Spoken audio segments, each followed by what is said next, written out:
There is a quiet moment that comes just before sleep, when the weight of the present day begins to loosen its grip. In that space, time feels less rigid. The past no longer feels distant, and the future feels like a soft echo, waiting to be understood. Tonight is not about answers. It is about patterns, about listening carefully to what humanity has whispered to itself for thousands of years. Across stone, clay, water, and sky, you are safe here. There is no urgency. Only a slow descent into memory, into cycles older than names, older than fear, older than belief itself. Let the modern world fade for a moment. What remains is a question humanity has asked before, and may be asking again. Long before satellites traced the heavens, before instruments measured trajectories and mass, human beings looked upward with a different kind of attention. The sky was not empty space. It was a record keeper, a living archive where patterns repeated, disappeared, and sometimes returned without warning. Civilizations rose beneath it, shaped their calendars by it, and encoded their fears and hopes into stories that survived long after the cities themselves turned to dust. Those stories speak with unusual consistency. They do not describe slow endings. They do not describe gradual decline. Instead, they return again and again to the idea of interruption. A sudden moment when the order of the world was broken, corrected, or reset. Water covering land, fire falling from above. A time when humanity survived not because it was advanced, but because it remembered just enough to begin again. If this kind of quiet exploration resonates with you, you may choose to subscribe, not as a commitment, but as a way of returning to this space whenever the world feels too loud and the deeper questions begin to call again. These ancient accounts were preserved across cultures separated by oceans and millennia. Sumer, Egypt, Mesoamerica, India. Each told the story differently, yet the structure remained strangely intact. A warning ignored, a cycle completed, a small remnant carried forward. What endured was not the catastrophe itself, but the memory that such events were part of a larger rhythm. For a long time, modern thought placed these narratives into the category of myth. Useful metaphors, perhaps, but disconnected from any physical process. And for centuries, that explanation felt sufficient, until patterns began to surface that did not behave like coincidence, until the past started to feel less symbolic and more observational. The idea that history might move in cycles rather than lines was never fully abandoned. It was simply quieted, and like many quiet ideas, it waited. That waiting stretched across generations. Empires rose believing themselves permanent, only to vanish with startling speed. Knowledge was lost, rediscovered, then lost again. Each time, the survivors rebuilt with fragments, unaware that they were repeating a much older story. The deeper memory remained buried, not erased, but dormant. Ancient texts often describe these resets as corrections rather than punishments. The language is careful. The gods do not rage endlessly. They decide. They observe imbalance. They intervene. In the Sumerian tablets, humanity grows too numerous, too loud, too disruptive to the natural order. In response, a flood is sent not in anger, but in restoration. Silence returns. Balance is restored. What is unsettling is not the theology, but the structure of the narrative. The cause is not moral failure. It is scale, growth without restraint, noise without harmony, a system pushed beyond its limits. Similar logic appears in other traditions. In Mesoamerican cycles, worlds are created and destroyed repeatedly, each age ending when it no longer aligns with cosmic order. In Indian cosmology, time itself breathes in vast cycles of creation and dissolution. Nothing is permanent. Nothing is exempt. These stories were not presented as distant fantasies. They were warnings encoded in memory, reminders that stability was temporary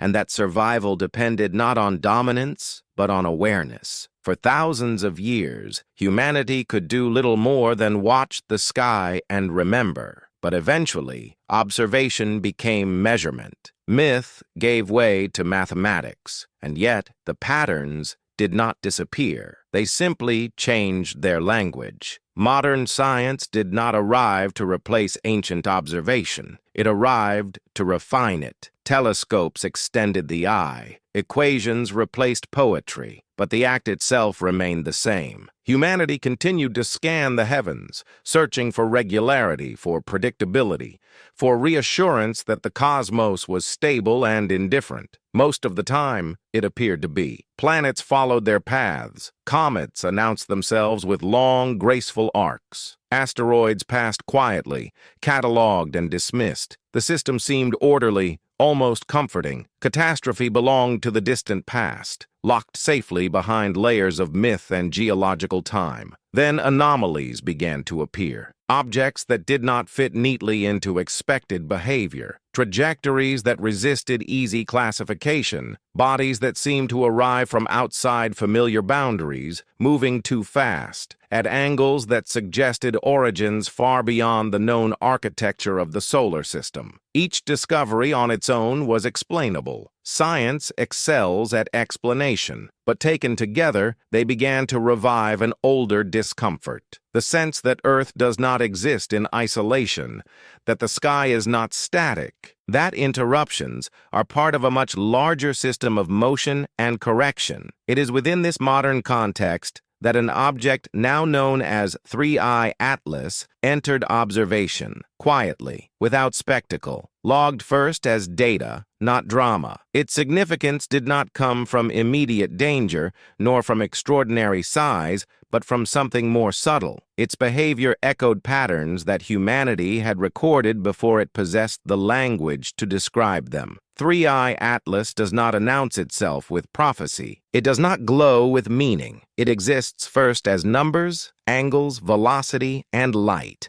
And yet, once placed against the long memory of human observation, it begins to feel familiar in an unsettling way. Not familiar as a threat, familiar as a shape within a pattern. Ancient reset myths often begin with a sign, not always dramatic. Sometimes it is a star that moves differently, a light that behaves incorrectly, a disruption in what was assumed to be stable. The warning is rarely understood in the moment. It becomes clear only in retrospect. What draws attention to 3I Atlas is not what it will do, but what it represents in the human imagination. A reminder that objects can arrive from deep space without regard for human timelines. That Earth exists within a dynamic system, one that has reset itself before, long before memory became history. Researchers do not speak of omens. They speak of probabilities, of origins, of interstellar trajectories. And yet, outside the language of science, the public response follows a much older script: curiosity mixed with unease, skepticism mixed with fascination. This reaction is not irrational, it is inherited. Somewhere beneath modern understanding, humanity remembers that the sky has intervened before, that survival once depended on noticing too late, and that stories were the only way to warn the future. This is where caution becomes essential. To recognize a pattern is not to declare a prediction. To observe similarity is not to claim repetition. The value of 3I Atlas lies not in fear, but in reflection. Why do ancient cultures, separated by time and geography, describe resets that mirror natural cosmic processes? Why does modern discovery so often echo ancient memory?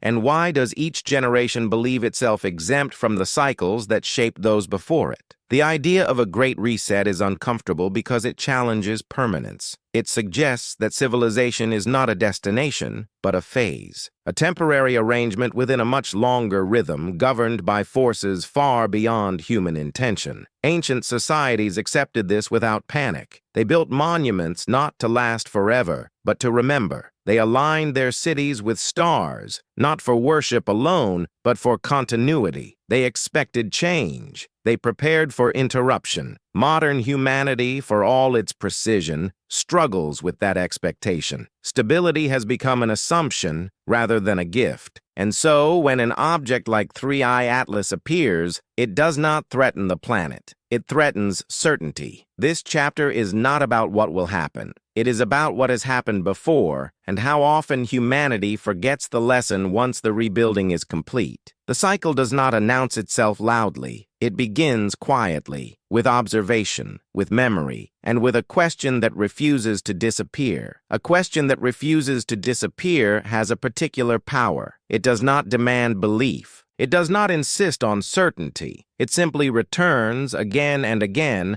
whenever the sky offers something that does not fit the usual story. In the presence of an anomaly, the mind reaches for older frameworks, not because it is weak, but because it is ancient. The human brain was shaped to survive patterns, to notice the one wrong movement in a familiar landscape, to remember the sound that once meant danger, even when the danger is not yet visible. And so the real mystery is not only 3i Atlas itself, it is the way it awakens that inherited attention. In the modern world, most people live under a ceiling of artificial light, surrounded by clocks and screens that keep time for them. The sky has become background. Yet the moment something arrives with an unfamiliar signature, the old awareness stirs. Headlines come and go. Experts explain. Skeptics dismiss. But beneath all of it, something steadier takes hold. A subtle recognition that the heavens still contain motion we do not control. To speak of cycles is to step into uncertain territory. Cycles can be misunderstood, especially when fear takes the wheel. They can become superstition or prophecy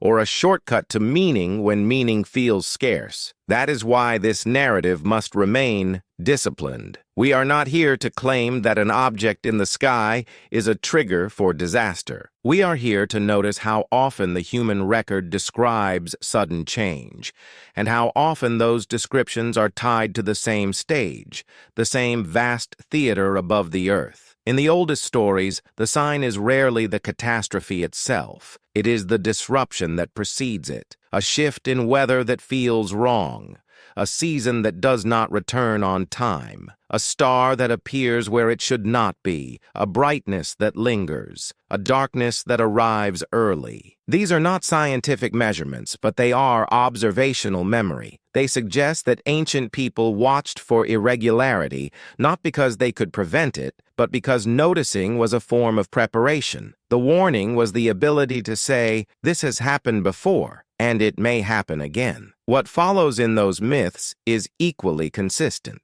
There is always a debate, spoken in the language of gods, but readable as a struggle between forces that preserve and forces that correct. The world becomes noisy, swollen, out of balance. Then something arrives that restores silence. Water is the most common image, not because every catastrophe was a flood, but because water is the easiest metaphor for erasure. It covers, it smooths, it removes the sharp edges of human presence. When it retreats, it leaves only what is strongest, or what was hidden, or what was carried deliberately into safety. This is where the modern mind becomes uneasy. Because if resets are not moral punishments, then they are not negotiable. You cannot promise to behave better and avoid them. You cannot offer devotion and escape them. You can only observe the conditions that precede them and build in a way that respects the possibility of interruption. That is a different kind of humility, one that challenges the modern assumption that progress is a one-way ascent. 3i Atlas becomes interesting here, not as an omen, but as a mirror. It reflects the truth that the solar system is not a closed room. It is a crossroads. Objects pass through. Some are captured.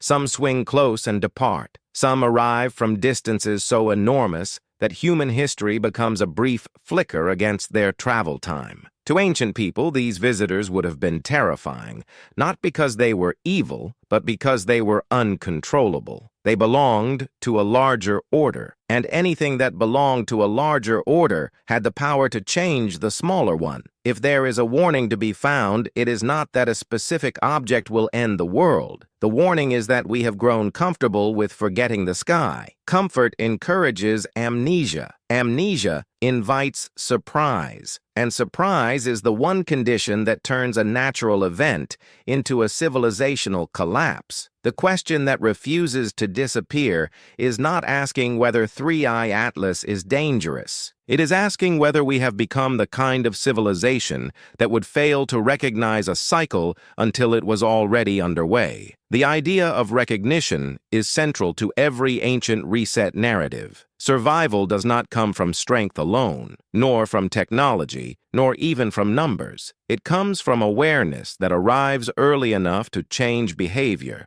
to preserve knowledge, or to step aside when continuation becomes impossible. In nearly every myth, there is a figure who notices, a watcher, a keeper of records, someone who understands that what is unfolding is not random, but familiar. In Mesopotamian accounts, this role appears through figures who listen more carefully than others. They receive warnings not because they are favored, but because they are attentive. They observe signs in the sky, in dreams, in the behavior of the natural world. When the decision to reset is made, it is never sudden to them. It feels inevitable. Their task is not to stop it, but to carry memory forward so that something human survives the interruption. This detail is often overlooked because modern readings focus on the spectacle of destruction rather than the quiet discipline of preservation. But preservation is the true center of these stories. Boats are built, seeds are stored, names are recorded. Measures are taken not to defeat the cycle, but to pass through it with intention. The future is not saved by preventing collapse, but by remembering how to rebuild. Across the ancient world, similar figures appear under different names. In Egypt, the balance of order and chaos is overseen by forces that respond to imbalance rather than morality. In Mesoamerican traditions, priests track the movement of the heavens not to worship blindly, but to anticipate the turning of ages. In India, sages understand that creation and dissolution are paired, inseparable breaths of the same cosmic rhythm. None of these traditions promise permanence. They promise continuity through adaptation. What makes this relevant now is not the presence of a specific object, but the absence of a shared framework for understanding interruption. Modern civilization is unprecedented in its reach and complexity, but it is also uniquely fragile. Supply chains span the planet. Information moves faster than comprehension. Systems are optimized for efficiency, not resilience. In such an environment, even a modest disruption can cascade into something far larger than its physical cause. Ancient societies, by contrast, expected disruption. Their myths are not comforting stories meant to soothe fear. They are instructional. They teach where to store knowledge, how to align structures with the sky, how to encode warnings into ritual and symbol so that even when language fails, the pattern survives. The reset is not the end of humanity. Forgetting is. When a modern object like 3I Atlas is observed, the scientific response is necessarily narrow. Measure its speed, calculate its origin, predict its path. This is not a flaw. It is precision. But precision alone does not answer the deeper question of why such discoveries resonate so strongly with ancient memory. Data explains behavior. It does not explain meaning. Meaning arises when the present brushes against the past in unexpected ways. When an interstellar object reminds us that Earth has always existed within a larger flow of matter and time, that the boundaries we draw around eras and civilizations are conveniences, not laws. That resets, whether caused by climate, geology, or cosmic movement, are part of the same family of events. They interrupt, they erase, they force reorganization. There is a quiet arrogance in assuming that the current age is different in kind rather than degree. That technology has lifted humanity out of the cycle entirely. Ancient narratives warn against this assumption without using the language of progress or regression. They simply show that complexity increases vulnerability unless it is matched by memory. When memory fails, collapse feels sudden, even if the conditions have been building for centuries. The watcher archetype is not a prophet. It is a reminder. Someone, somewhere, must be paying attention not just to instruments, but to patterns, not just to data points, but to echoes, because the most dangerous moment in any cycle is not the reset itself, but the belief that resets no longer apply. Echoes are difficult to dismiss once they are noticed. They linger at the edges of awareness, shaping intuition even when logic resists them. This is why the concept of cycles has never fully disappeared, even in eras that pride themselves on linear progress. It retreats during times of stability and returns during moments of uncertainty, when the future feels less guaranteed and the past seems to be reaching forward. Ancient civilizations did not track the heavens out of superstition alone. They did so because the sky offered the longest memory available to them. Mountains erode, rivers change course, cities burn and are rebuilt. But the movement of celestial bodies provided a sense of continuity that outlasted generations. When something unusual appeared there, it carried weight not because it was divine, but because it was rare. Rarity implied consequence. The language used to describe these moments was symbolic because symbolism travels farther than precision. A star with hair, a wandering light, a second sun. These descriptions were not intended to map trajectories or calculate mass. They were designed to ensure that future listeners would remember that something arrived, that it moved differently, and that life afterward was not the same. The specifics could be lost, the warning could not. In this context, modern discomfort with ancient myth becomes easier to understand. Myths do not respect the boundaries between disciplines. They merge astronomy with morality, geology with memory, observation with meaning. For a civilization that prefers clean categories, this is unsettling. And yet, when a modern discovery challenges the assumption of predictability, the old stories regain relevance not as explanations, but as companions to uncertainty. 3i Atlas occupies this liminal space. It does not demand belief. It does not threaten certainty through force. It simply exists as a reminder that the solar system is open, not sealed, that Earth's long periods of calm are intervals, not guarantees, and that the events capable of reshaping life do not need intention, malice, or awareness of human presence. They need only to occur. This realization reframes the ancient idea of reset in a critical way. A reset is not a judgment. It is an outcome. It emerges when systems reach thresholds they cannot sustain. In nature, this is not considered failure. Forests burn so that growth can return. Rivers flood to redistribute nutrients. Extinction events clear ecological space for new forms of life. Humanity is not exempt from these dynamics simply because it can name them. What makes humanity unique is not immunity, but memory, the ability to look back across deep time and recognize recurring structures,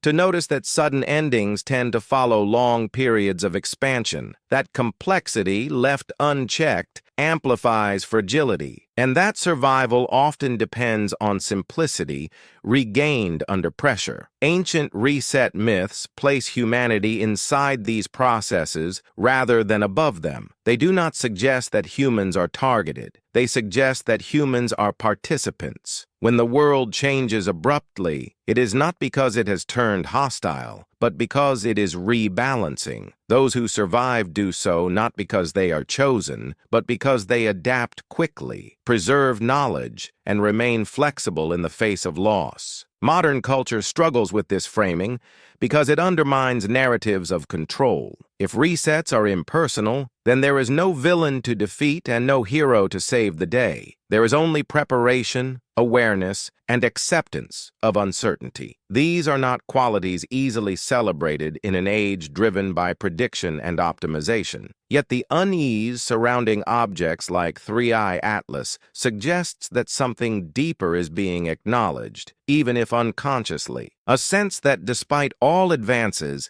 humanity remains embedded in forces it does not command, that the sky is still capable of surprise, and that the past, rather than being obsolete, may be offering a long memory of how civilizations end not with drama, but with interruption. As this act of the story draws toward its close, one idea begins to surface more clearly. The mystery is not whether a reset will happen tomorrow, or next year, or in 1,000 years. The mystery is whether humanity will remember in time that it has faced sudden endings before, and whether recognition will arrive early enough to shape what survives when the cycle turns again. When recognition deepens, curiosity inevitably follows. Awareness alone is not enough. The mind seeks structure, hierarchy, and cause. Ancient civilizations expressed this search through cosmology, arranging the universe into layered orders where forces above shaped conditions below. These were not merely religious systems. They were attempts to map responsibility and function onto a cosmos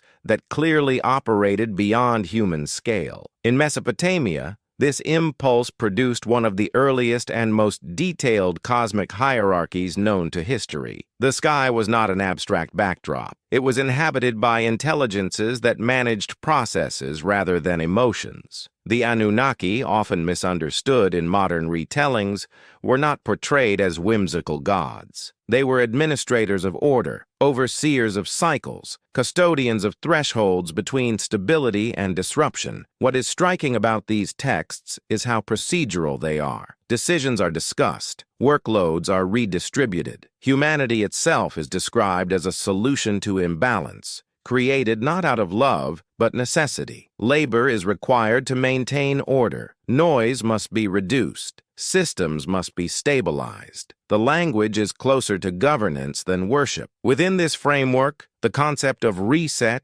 becomes intelligible. When maintenance fails, when complexity overwhelms structure, intervention follows. Floods are not punishments. They are corrections. The narrative does not celebrate destruction. It accepts it as part of a larger management process that ensures continuity at a higher level, even if it disrupts life below. This way of thinking did not remain isolated. Egyptian cosmology spoke of Ma'at, the principle of balance that must be actively maintained. When it decays, chaos rises, and the world risks unraveling. In Mesoamerica, the gods repeatedly create and dismantle worlds, refining each iteration as though adjusting a flawed design. In India, the universe dissolves at the end of each cycle, not in failure, but in completion. These traditions differ in imagery but converge in logic. Stability is conditional, order requires effort, and when effort can no longer compensate for imbalance, renewal occurs through dissolution. Humanity is neither central nor irrelevant.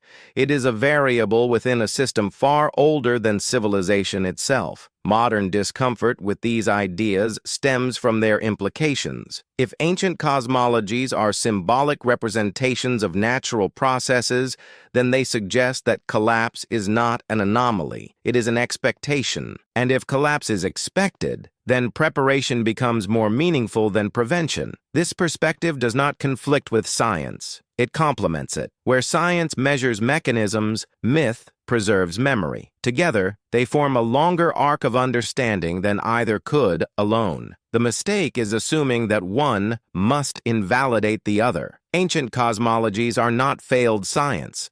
They are narrative frameworks for survival across time. As attention turns again to the sky through objects like 3i Atlas, these frameworks re-emerge not because they are literally accurate, but because they resonate structurally. They describe a universe that intervenes when thresholds are crossed, a universe where resets are rare, but not impossible, and a humanity that has always lived with that knowledge, even when it pretends otherwise. The transition from myth to measurement did not erase this understanding. It merely buried it beneath confidence. But confidence fades quickly when confronted with uncertainty, and uncertainty, once reintroduced, invites older stories to speak again, not as prophecy, but as perspective on how civilizations before us understood their place within repeating cosmic rhythms. Perspective changes when time is allowed to stretch. What feels catastrophic within a single lifetime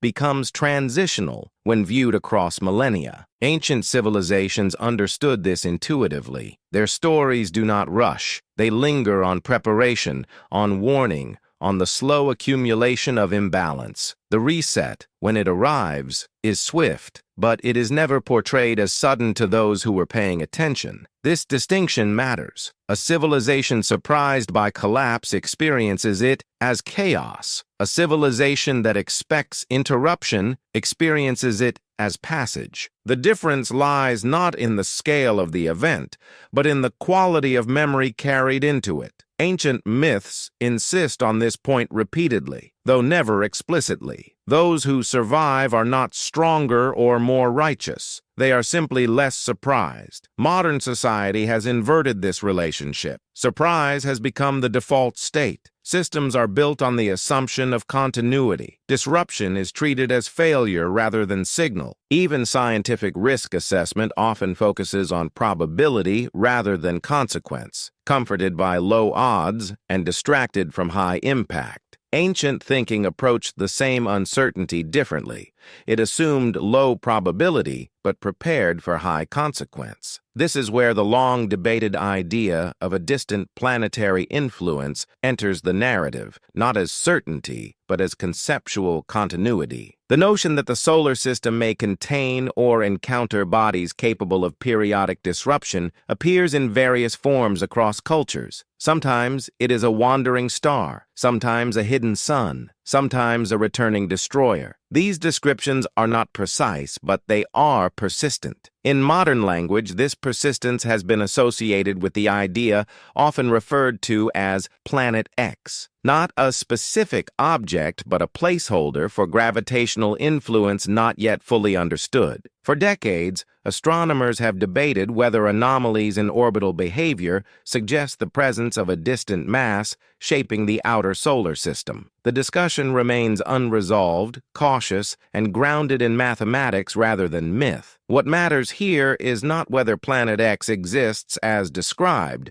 but why the idea refuses to disappear. It occupies the same psychological and narrative space as ancient reset agents, a distant influence, rarely seen, infrequently felt, but capable of reshaping conditions when alignment occurs. The language has changed. The pattern has not. Three-Eye Atlas becomes relevant within this context, not as confirmation, but as catalyst. It revives public awareness of interstellar visitors, reminding humanity that objects can enter the solar system from far beyond its familiar boundaries. It demonstrates that the environment we inhabit is not static, but permeable, that the line between inside and outside is thinner than assumed. Ancient cultures expressed this permeability through myth because myth was their most durable medium. Modern culture expresses it through data because data is ours. Neither approach is complete on its own. Myth without measurement drifts into superstition. Measurement without memory drifts into complacency. The value of examining these ideas together lies in restoring balance, not between belief and disbelief, but between attention and assumption. The question is not whether a specific object will reset the world. The question is whether humanity is willing to remember that its world has been reset before, and that the sky has always been part of that story. As this act of the narrative deepens, the focus shifts from observation to implication. If cycles exist, and if resets are part of those cycles, then the most important variable is not the trigger, but the response. How civilizations interpret warning, how they preserve knowledge, and how they decide what is worth carrying forward when continuity can no longer be guaranteed. Response is where theory becomes fate. Ancient narratives linger here longer than anywhere else because response determines whether a civilization dissolves completely or leaves a trace capable of becoming the foundation for something new. The reset itself is rarely the central lesson. What matters is how societies behave in the long moment before it, when warning exists but certainty does not. In the oldest accounts, denial is always present. Leaders dismiss signs as temporary irregularities. Priests argue over interpretation. Populations continue expanding, extracting, building, assuming tomorrow will resemble yesterday, closely enough to ignore discomfort. This phase is described with remarkable psychological accuracy. It mirrors modern behavior not because history repeats mechanically, but because human nature responds predictably to uncertainty. What differentiates the survivors in these stories is not access to superior information, but willingness to act on incomplete understanding. They do not wait for proof. They wait for pattern. Once enough alignment is perceived, preparation begins quietly, often in isolation, sometimes in ridicule. Boats are built where no flood is visible. Knowledge is condensed into portable forms. Lineages are chosen not for power, but for memory. This is deeply uncomfortable to modern sensibilities. Acting without full certainty feels irresponsible, and yet every ancient account implies the same truth. Waiting for absolute confirmation is indistinguishable from waiting too long. Resets do not provide final warnings. They offer windows. Those windows are narrow, ambiguous, and easily ignored by cultures accustomed to continuity. The concept of the window is critical when considering modern discovery. Objects like 3i Atlas do not arrive with instructions. They provide no narrative. They simply reveal that the cosmic environment is active, layered, and unpredictable on timescales that exceed political cycles and technological planning horizons. Interpreting them as threats misses the point. Ignoring them misses it more completely. Ancient societies used myth to extend the window.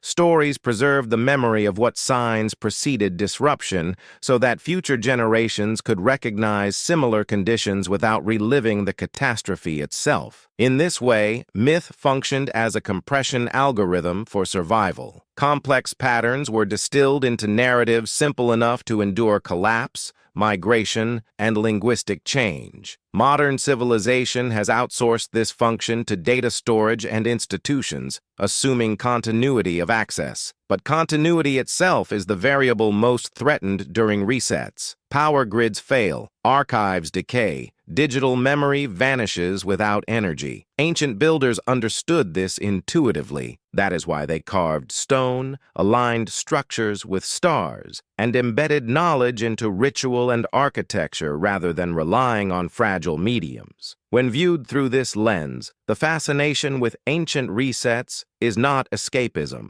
It is subconscious risk assessment, a recognition that despite technological sophistication, modern systems share a vulnerability ancient cultures openly acknowledged. The difference is that ancient societies planned for discontinuity, while modern ones plan for optimization. This tension defines the present moment. On one hand, scientific confidence reassures that risks are low, that trajectories are understood, that catastrophic alignment is unlikely. On the other hand, inherited memory whispers that unlikely does not mean impossible, and that rare events are precisely the ones that reshape history most completely. The value of revisiting ancient patterns is not to abandon rationality, but to expand it. Rationality that excludes deep time is incomplete. Rationality that ignores precedent is fragile. Ancient narratives insist that intelligence is measured not by prediction, but by preparedness in the face of uncertainty. As the story continues,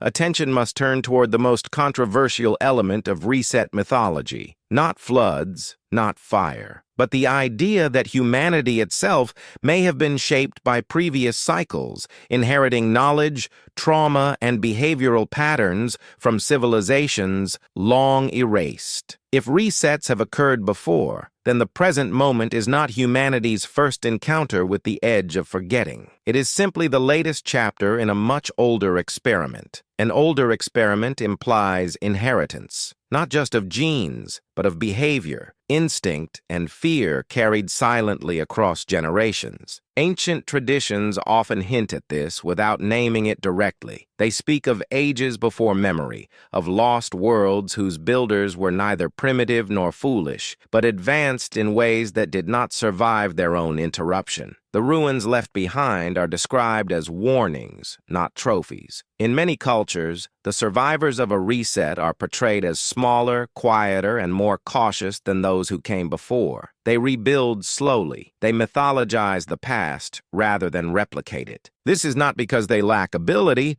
but because memory of collapse restrains ambition. Over time, as that memory fades, confidence returns. Structures grow taller. Systems become denser. Complexity accelerates. The cycle resumes. This pattern raises an unsettling possibility that humanity's current form of civilization is not the first to reach a global threshold. That previous societies may have developed technologies, networks, or knowledge systems that exceeded the resilience of their environment. Their absence is not proof of failure in intelligence, but evidence of a vulnerability shared by all complex systems. Ancient texts sometimes describe this inheritance obliquely. Knowledge is said to be passed down from before the flood. Skills are attributed to gods or culture heroes who survived a previous age. Agriculture, metallurgy, and astronomy appear suddenly in the archaeological record as if reintroduced rather than discovered from scratch. Mainstream explanations attribute this to gradual development, and in many cases, they are correct. But the mythic framing persists because it preserves a different kind of truth. That knowledge can be lost and returned. This does not require a lost super-civilization to be meaningful. It requires only the recognition that resets disrupt continuity unevenly. Some regions are erased completely, others survive in fragments. Those fragments become seeds. Over generations, their origin is forgotten, and their survival is interpreted as divine gift rather than contingency. The Anunnaki narratives are especially revealing in this regard. Humanity is described as being shaped to perform work, to maintain order, to reduce cosmic burden. Read literally, this becomes mythology about creation. Read symbolically, it becomes a commentary on human role within a system larger than itself. Humans are not masters of the world. They are caretakers operating within constraints imposed by forces they do not control. When this perspective is applied to modern civilization, the implications are sobering. The drive to extract, expand, and optimize mirrors the same pressures ancient myths warn against. Noise increases, balance erodes, systems strain,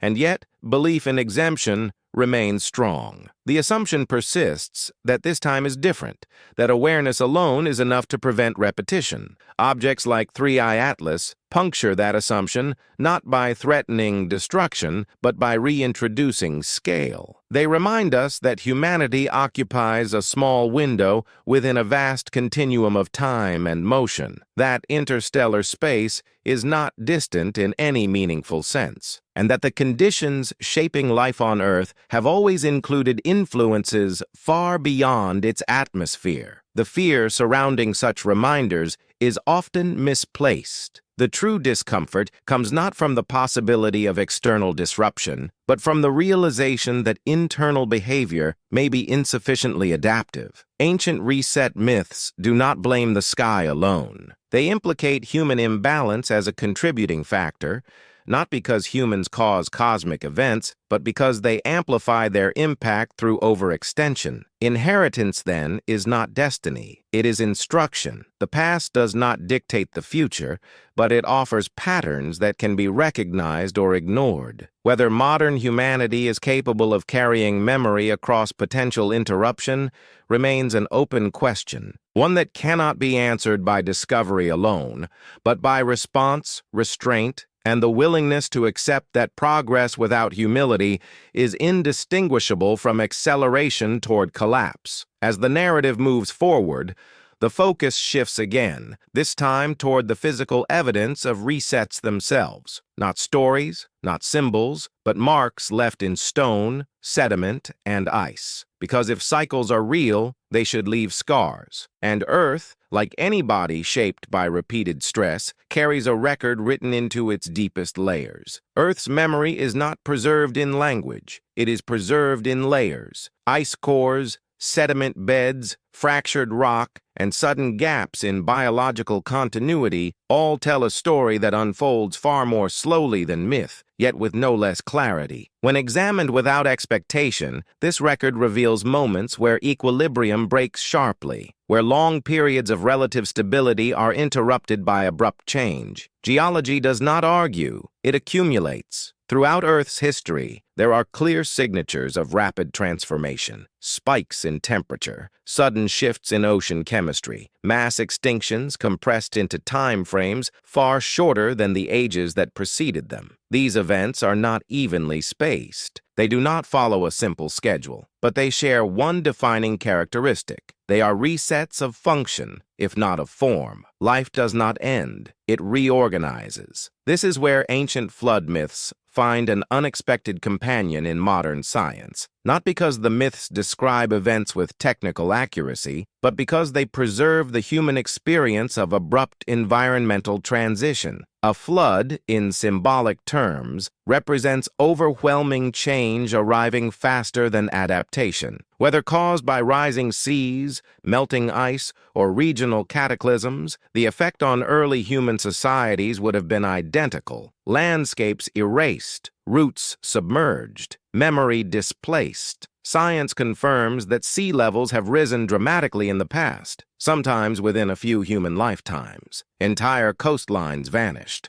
Populations migrated inland, carrying stories of water that swallowed the world they knew. Over generations, those memories were refined into myth, not to deceive, but to endure. Other geological markers point to disruptions from beyond Earth: impact craters, iridium layers, shocked quartz. These are not metaphors. They are physical evidence of encounters with extraterrestrial material. Most are ancient, far older than human civilization, but their existence alone establishes a crucial fact. Earth is not isolated from cosmic processes. It has been shaped by them repeatedly. What ancient people lacked in instrumentation, they compensated for with attention. They noticed that the sky could change the ground beneath their feet, that stars fell, that fire arrived without warning, that darkness followed. These observations were not integrated into predictive models, but they were not dismissed either. They were encoded as cautionary tales, ensuring that the memory of vulnerability survived even when details were lost. Modern civilization tends to separate geological, astronomical, and cultural timelines. Each is studied in isolation, governed by different disciplines and assumptions. Ancient thought did not make this distinction. The sky, the earth, and society were understood as interdependent. A disturbance in one would ripple into the others. This holistic perspective did not prevent catastrophe, but it framed it within a larger narrative of continuity. 3I Atlas,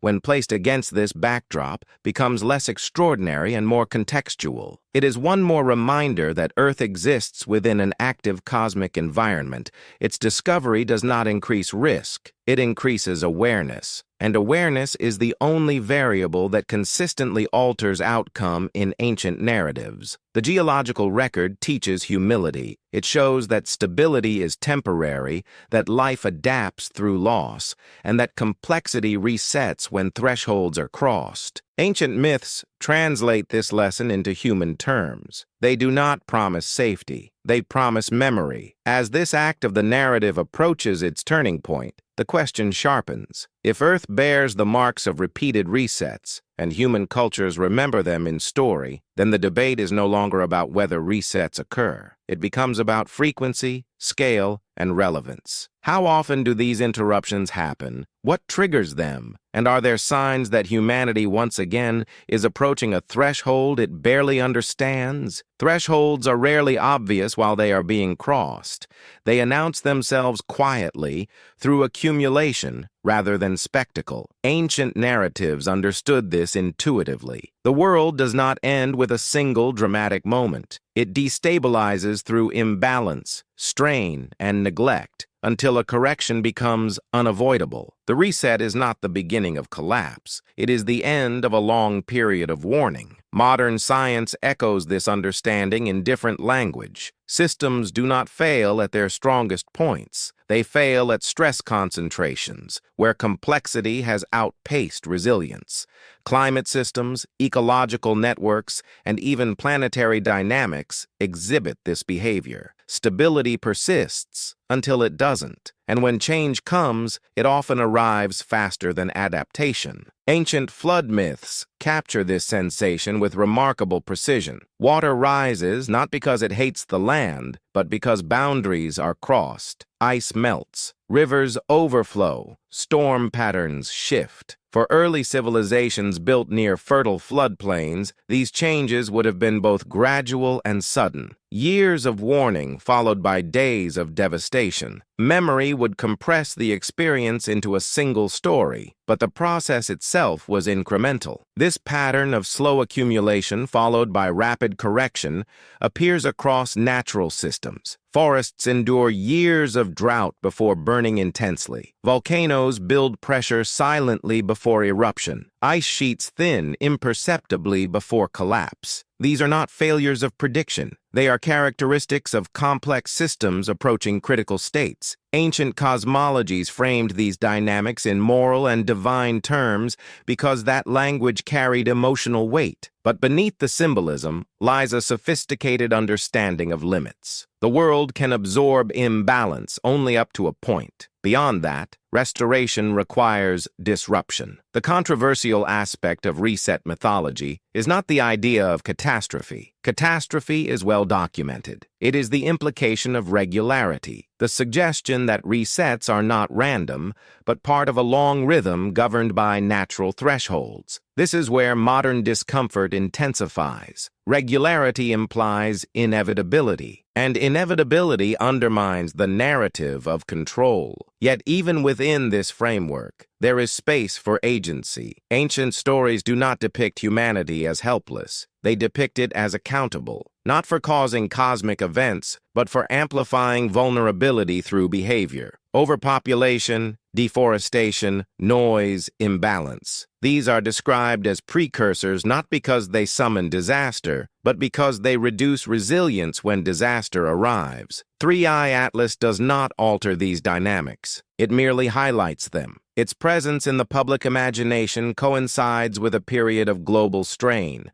making it an effective symbol for deeper anxiety. The object itself remains distant, governed by physics, indifferent to human affairs. The reaction to it, however, reveals how uncertain modern civilization feels about its own stability. Symbols matter because they condense complexity. Ancient people used gods and monsters to represent forces they could not quantify. Modern culture uses scientific objects, acronyms, and data sets. Both serve the same psychological function. They provide a focal point for concern that is otherwise diffuse and overwhelming. As attention lingers on thresholds, another uncomfortable idea emerges, that resets may not be singular events, but layered processes. Climate shifts, geological upheaval, and cosmic influence can interact, compounding effects across time. Ancient narratives often collapse these layers into a single story, not to mislead, but to make the experience survivable in memory. The challenge for modern humanity is not to decode ancient myth literally, but to recover the discipline of recognizing thresholds before they are crossed completely, because once the reset arrives, interpretation becomes irrelevant. Only preparation matters. And preparation requires acknowledging that stability is a condition to be maintained, not an entitlement to be assumed. As the narrative moves forward, focus turns toward the most speculative yet persistent element of reset theory. The idea that certain cosmic cycles may act as long-term regulators, influencing climate, geology, and even biological evolution over spans far exceeding recorded history. It is here that the debate between coincidence and pattern becomes most intense. The debate over long-term regulators is not new. It has simply changed language. Ancient cultures describe them as returning gods, wandering stars, or distant watchers that reappear when alignment demands correction. Modern inquiry frames the same curiosity through orbital mechanics, gravitational influence, and periodic perturbations within the solar system. The imagery differs. The impulse is identical. What unsettles many researchers is not the possibility of external influence, but the difficulty of ruling it out completely. The solar system is vast, and its outer regions remain only partially understood. Objects can exist at distances and inclinations that challenge easy detection. Their effects may be subtle, expressed not through dramatic encounters, but through long-term nudges that accumulate over time. This is where speculation must remain disciplined. There is no evidence that a single object regularly devastates Earth on a schedule. Catastrophic impacts are rare. Climate shifts have multiple causes. Geological upheaval follows internal dynamics as much as external triggers. Any attempt to simplify this complexity into a single cause fails both scientifically and narratively. And yet, ancient reset myths do not propose simplicity. They propose convergence. They suggest that when multiple imbalances align, correction follows. A flood is never just rain. It is rain, melt, tide, and terrain combined. Fire from the sky is not only impact, but atmosphere, climate, and ignition interacting. The reset is systemic. In this light, long-debated ideas like Planet X become symbolic anchors rather than literal threats. They represent the unknown variable, the acknowledgement that our model of the solar system, while robust, is incomplete. That long-term gravitational influences may shape climate cycles, comet influx, or orbital stability in ways not yet fully mapped. 3I. Atlas enters this discussion not as proof, but as reminder. It demonstrates that interstellar objects exist, that they pass through our cosmic neighborhood, and that detection often occurs only after arrival. This does not imply danger. It implies humility. The environment we inhabit extends far beyond Earth, beyond the solar system, into regions where human observation is still catching up. Ancient cultures expressed this humility through reverence.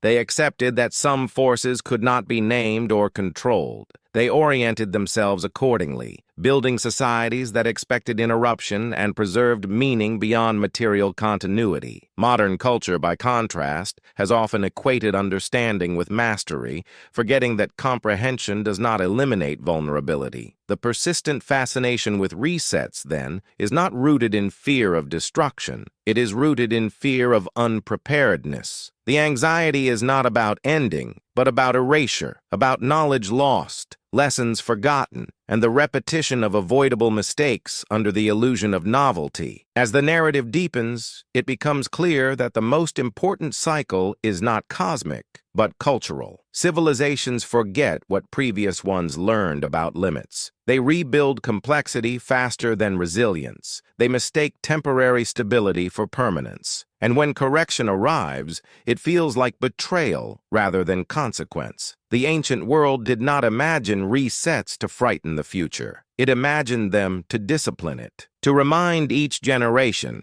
that survival depends on memory, balance, and the willingness to live within thresholds rather than constantly pressing against them. The next movement of this story will turn inward, away from the sky and toward humanity itself, toward the question of whether modern civilization, for all its intelligence, has recreated the same conditions that ancient myths warn against, and whether recognition, once again, is arriving just as the window begins to narrow. Turning inward reveals patterns that are harder to dismiss because they are visible everywhere at once. Ancient myths often project imbalance onto gods and heavens, but beneath that projection lies a careful observation of human behavior under expansion. Growth accelerates, boundaries dissolve, extraction intensifies, noise increases, not only in sound but in activity, ambition, and demand. The world feels full, pressurized, nearing a limit that cannot be named without discomfort. Modern civilization exhibits these same signatures with unprecedented clarity.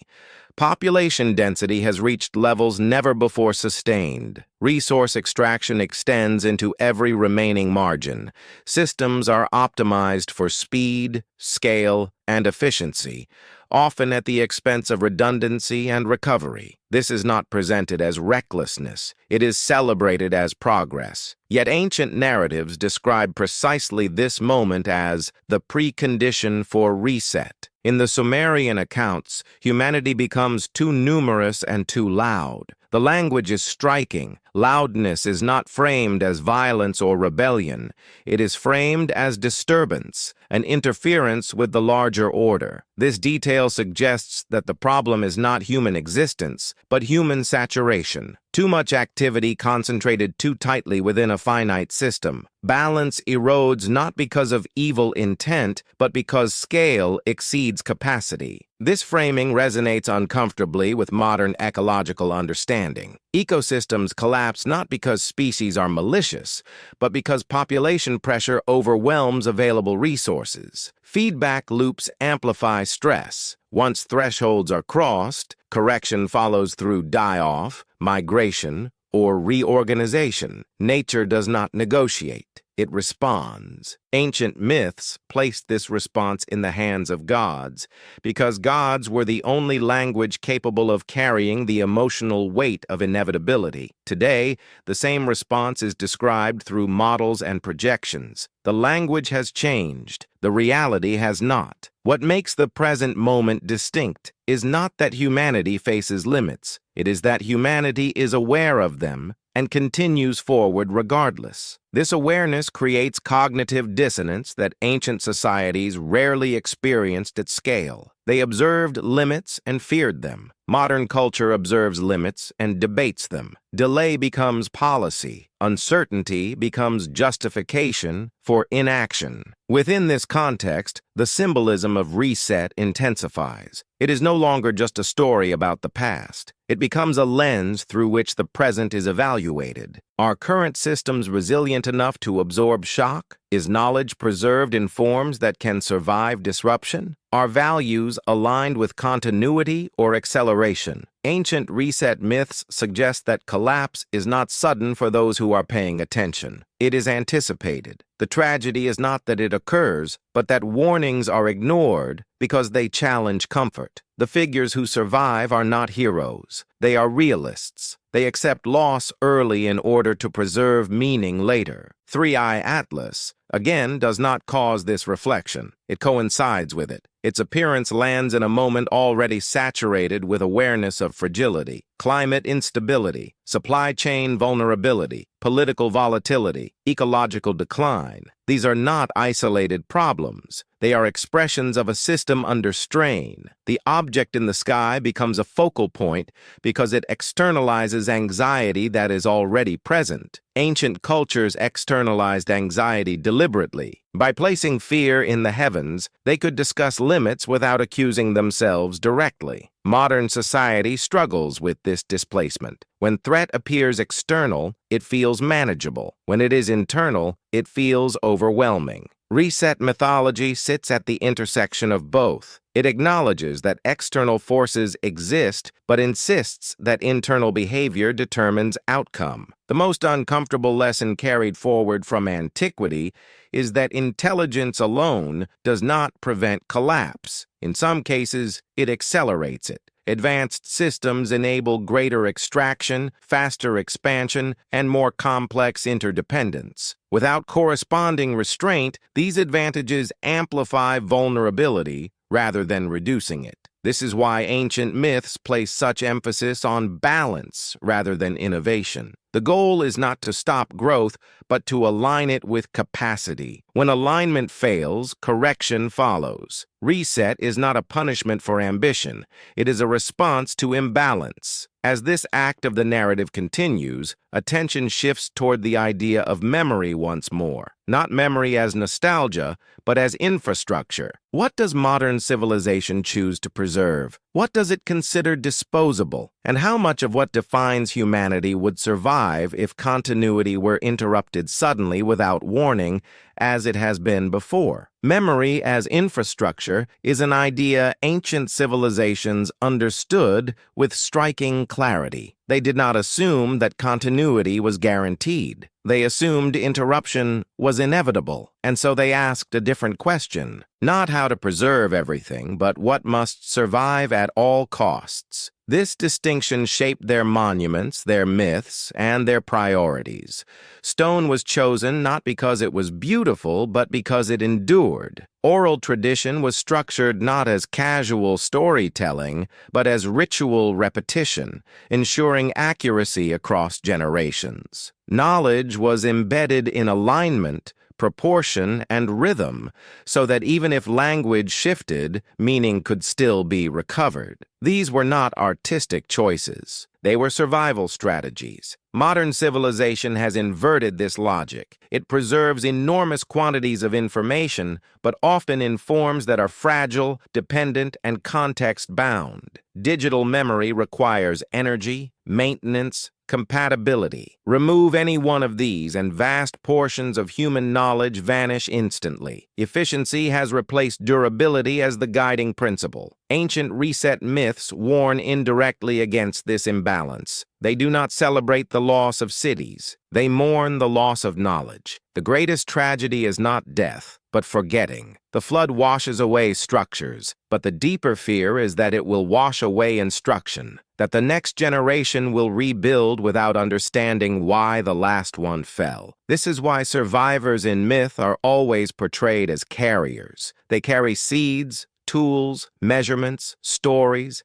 They are not described as kings or conquerors. They are archivists of meaning. Their role is not to dominate the new world, but to seed it with restraint earned through loss. When this framework is applied to the present, uncomfortable questions emerge. What knowledge would survive a sudden interruption today? What values are encoded in forms that do not depend on constant power, connectivity, or institutional continuity? And how much of modern complexity exists without a durable memory of its own limits? The fascination with ancient resets is often dismissed as escapism, but it may function as something else entirely. A subconscious audit. A recognition that modern civilization has optimized for expansion rather than endurance. That it has mistaken abundance of information for resilience of knowledge. Three-Eye Atlas becomes symbolically relevant here because it reminds humanity of scale beyond control. It does not threaten data centers or power grids directly. It threatens the assumption that uninterrupted operation is the default state of reality. Ancient cultures never held this assumption. They treated continuity as temporary and planned accordingly. There is also a quieter implication embedded in reset mythology. That memory itself may be cyclical, that certain ideas, fears, and behaviors resurface because they are adaptive. The recurrence of flood stories across cultures may not reflect a single event, but a repeated lesson. Water, as symbol, teaches humility. It flows where it will. It cannot be owned. It erases boundaries humans take for granted. Modern equivalents exist.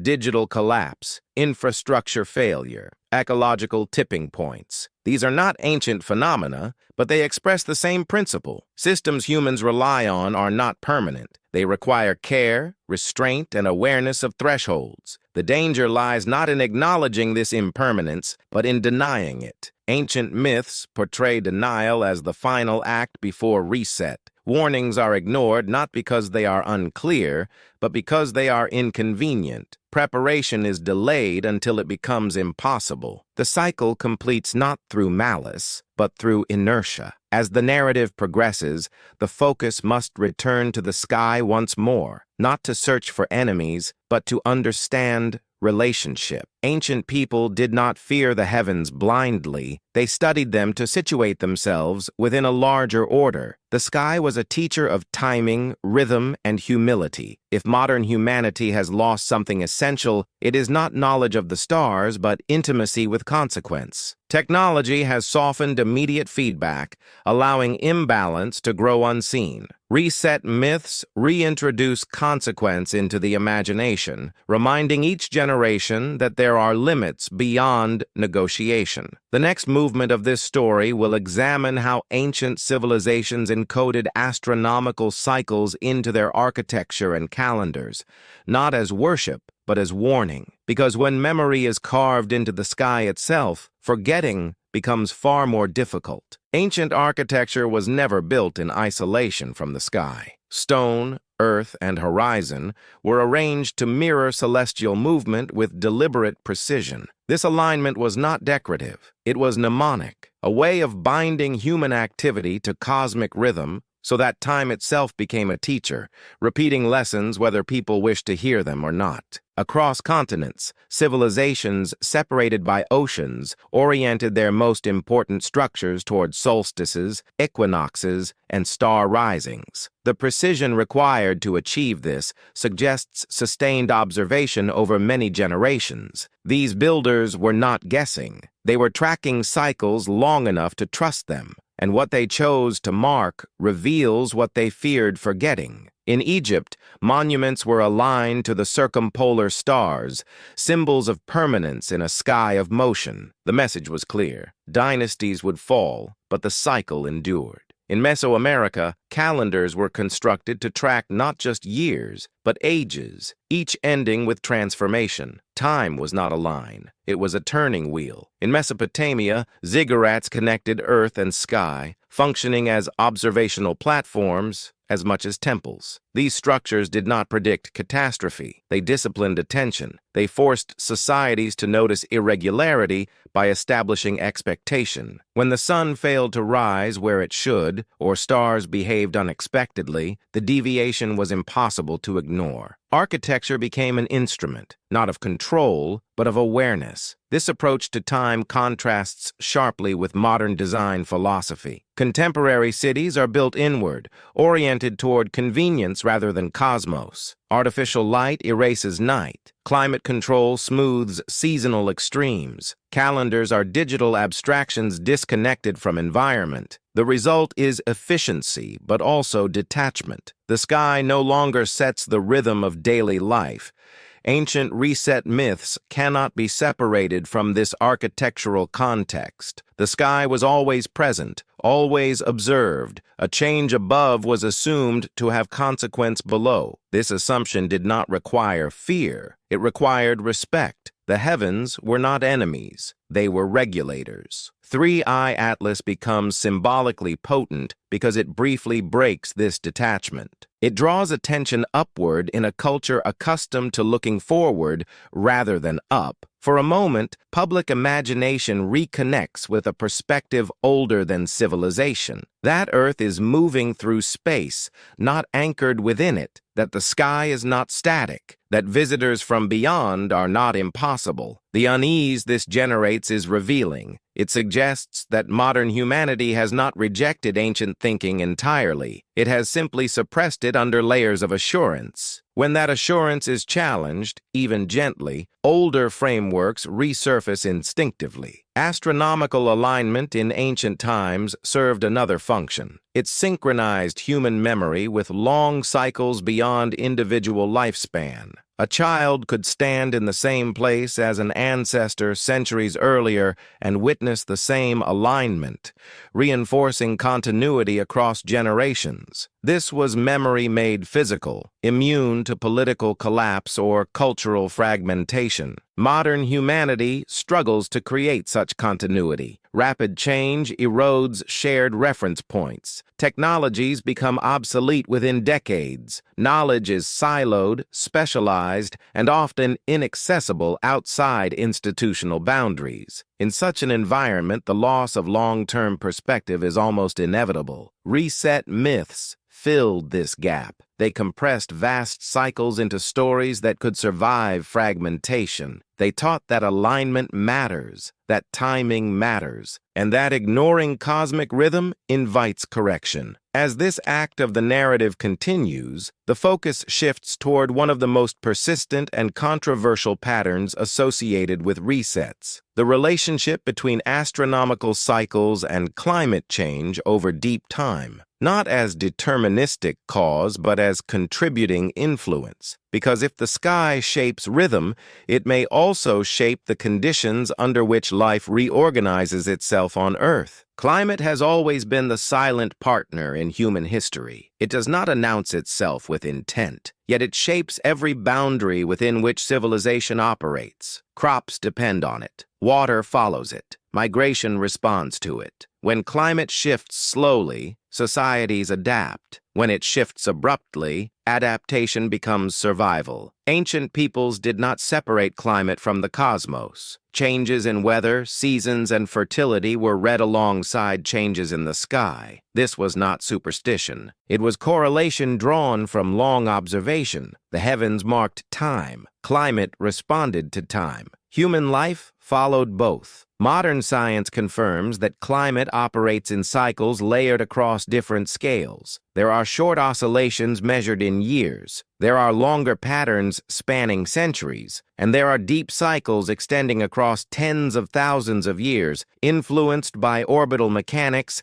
axial tilt, and solar variability. None of these act alone. They overlap, reinforce, and sometimes destabilize one another. This layered complexity aligns closely with ancient reset mythology. Myths rarely describe a single cause. Floods arrive after periods of imbalance. Fire follows decay. The reset is cumulative, the result of multiple pressures converging. This mirrors modern understanding of tipping points, where gradual changes suddenly cross thresholds. The controversial element arises when considering whether cosmic cycles contribute to these tipping points, not as direct triggers, but as background influences that shape probability. Variations in solar output, changes in cosmic radiation, shifts in orbital alignment. These factors are measurable, debated, and still not fully understood. Their effects are subtle, but over long periods, subtlety accumulates. 3i Atlas enters this discussion as an illustration,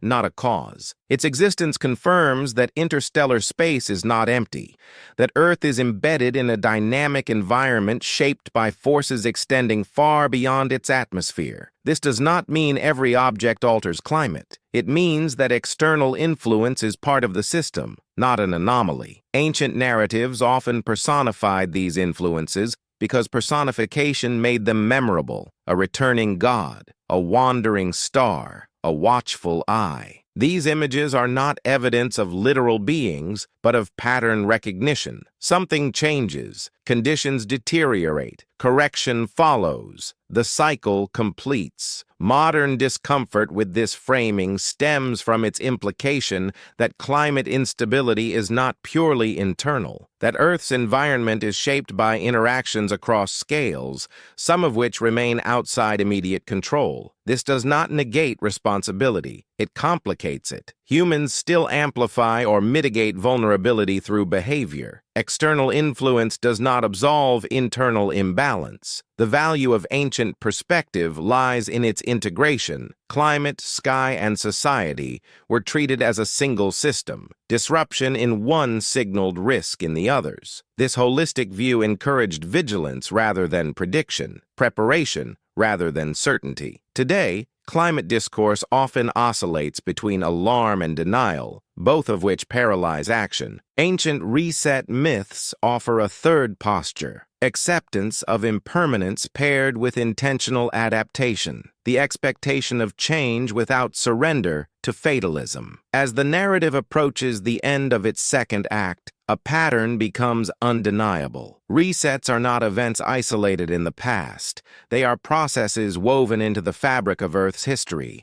They emerge when thresholds are crossed, when complexity outpaces resilience, and when memory fails to guide behavior. The question now shifts again, not whether cycles exist, but whether modern humanity can recognize its position within one, and whether the reemergence of ancient patterns in response to modern discovery is coincidence or a signal of inherited intuition stirring at the edge of awareness. The next act will confront the most dramatic aspect of reset mythology: catastrophe itself, not as spectacle, but as transition. Because understanding how resets unfold is essential to understanding what, if anything, can survive them. Catastrophe in ancient understanding was never the true ending. It was the turning point, the moment when continuity broke and reorganization began. Myths linger on destruction because destruction is memorable, but their deeper focus rests on what follows: the silence after, the rebuilding, the fragile emergence of order from absence. This perspective alters how catastrophe is interpreted. It is not chaos for its own sake. It is correction that arrives when incremental adjustment is no longer sufficient. Ancient stories describe this with unsettling calm. The flood comes, fire falls, darkness spreads. Then slowly, the world returns, altered but not empty. Modern culture tends to frame catastrophe as failure, something to be avoided at all costs. This framing makes sense within a paradigm of linear progress, but it becomes problematic when applied to complex systems that rely on periodic release to maintain balance. In such systems, suppression of disruption can lead to larger, more violent correction later. The geological and biological records support this view. Mass extinctions are followed by diversification. Ecosystem collapse creates space for new forms of life. This does not romanticize suffering. It contextualizes it within a longer arc of transformation. Ancient myths do the same for human experience. What unsettles the modern mind is the implication that catastrophe is not always accidental, that it may be an emergent property of systems pushed beyond tolerance. This reframes responsibility. The question shifts from who caused the disaster to why conditions were allowed to reach that point. Within reset mythology, this is where the idea of cosmic war often appears. Forces of order and chaos clash. Battles are fought in the heavens. These images are not literal accounts. They are symbolic representations of systemic tension. Stability resists change. Change overwhelms stability. The clash produces reset. 3i Atlas does not belong to this imagery as an actor, but as a reminder. It arrives without intent. It follows physics, not purpose. Its relevance lies in timing, not trajectory. Appearing during an era of heightened awareness of fragility, it becomes a vessel for ancient narrative energy long dormant. As the second act concludes, a coherent pattern has emerged. Ancient civilizations across the globe recorded memories of sudden transformation. Modern science confirms that Earth has experienced abrupt transitions. Astronomical observation reveals that the cosmos is active, not inert. Human behavior shows recurring tendencies toward imbalance. None of these elements alone prove a cycle. Together, they suggest one. The purpose of this narrative is not to claim that humanity stands on the brink of an imminent reset. It is to restore perspective lost to confidence, to remind that history does not guarantee continuity, that stability is provisional, and that awareness of this truth is not pessimism, but maturity. In the next movement, the story enters its most intense phase, the examination of specific catastrophic scenarios preserved in myth and mirrored in natural history, floods, fire, and darkness, not as prophecy, but as memory of how quickly the world can change when thresholds are crossed. Because to understand what may come, it is not enough to study the sky. One must understand how the world has ended before, and why those endings were never as final as they seemed. The idea of endings is deeply ingrained in human consciousness, but it is also distorted by perception. Human history is punctuated by moments of collapse, but these are not always the final moments. Often, what seems like the end is simply the boundary between one state of being and another. Ancient myths consistently portray destruction not as the final word, but as the precursor to renewal. Floods, fires, and darkness are recurring symbols in these myths. They represent forces of nature that overwhelm and sweep away what is no longer viable. But these forces also make space for new life, new understanding, and new beginnings. The flood does not kill everything. It resets the stage for what will emerge in the aftermath. Fire does not destroy for the sake of destruction. It clears the path for regeneration. Darkness does not signify permanent night. It simply marks the end of an age, the beginning of another. In geological terms, these myths align with what scientists recognize as mass extinctions and other transformative events. Earth has experienced periods of rapid change, often caused by climatic shifts, asteroid impacts, volcanic activity, or even changes in solar output. These events create disruptions that radically alter ecosystems, often wiping out dominant species and creating new opportunities for others to rise. Catastrophe, in this sense, is an essential part of Earth's natural rhythm, and although it may be violent and overwhelming, it is part of the ongoing cycle of life and death. The ancient stories, therefore, serve a function beyond entertainment or religion. They encode a truth about the cycles of life, that stability is never permanent, and that endings are a natural, necessary part of the ongoing process of creation. In the face of catastrophe, what matters is not whether everything is destroyed, but what survives and how the world reorganizes afterward. This is where modern civilization is confronted with a difficult truth. We live in a world of unprecedented complexity and interdependence, where the consequences of disruption are far-reaching. Our technological advancements and interconnected systems have brought immense benefits, but they have also created a level of fragility that is often overlooked. Small disruptions can cascade into global crises, and larger disruptions, whether natural or human-made, have the potential to unravel much of what has been built. Yet, like the ancient myths, this is not the end. It is an opportunity for renewal, for rebuilding. But in order for that to happen, humanity must be willing to face the uncomfortable truth that systems, no matter how advanced,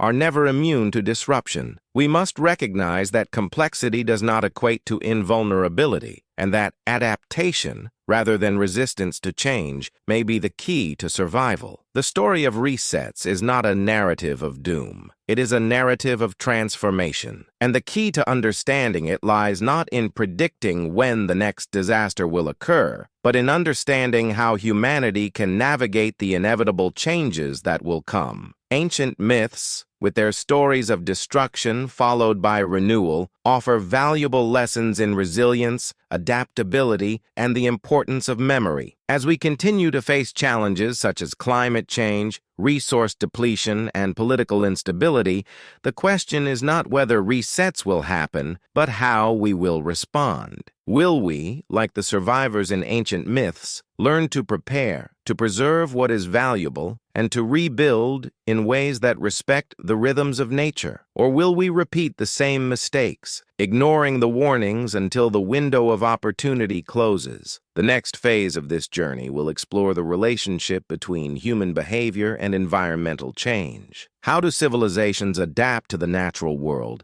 and what happens when they fail to do so? The ancient myths give us clues, but the real challenge lies in applying these lessons to the modern world, a world that is more interconnected, more fragile, and more dependent on memory than ever before. Failure to adapt is rarely sudden. It unfolds quietly, through habits that once worked but no longer fit changing conditions. Ancient myths are careful about this detail. Civilizations do not collapse because they are ignorant of the natural world.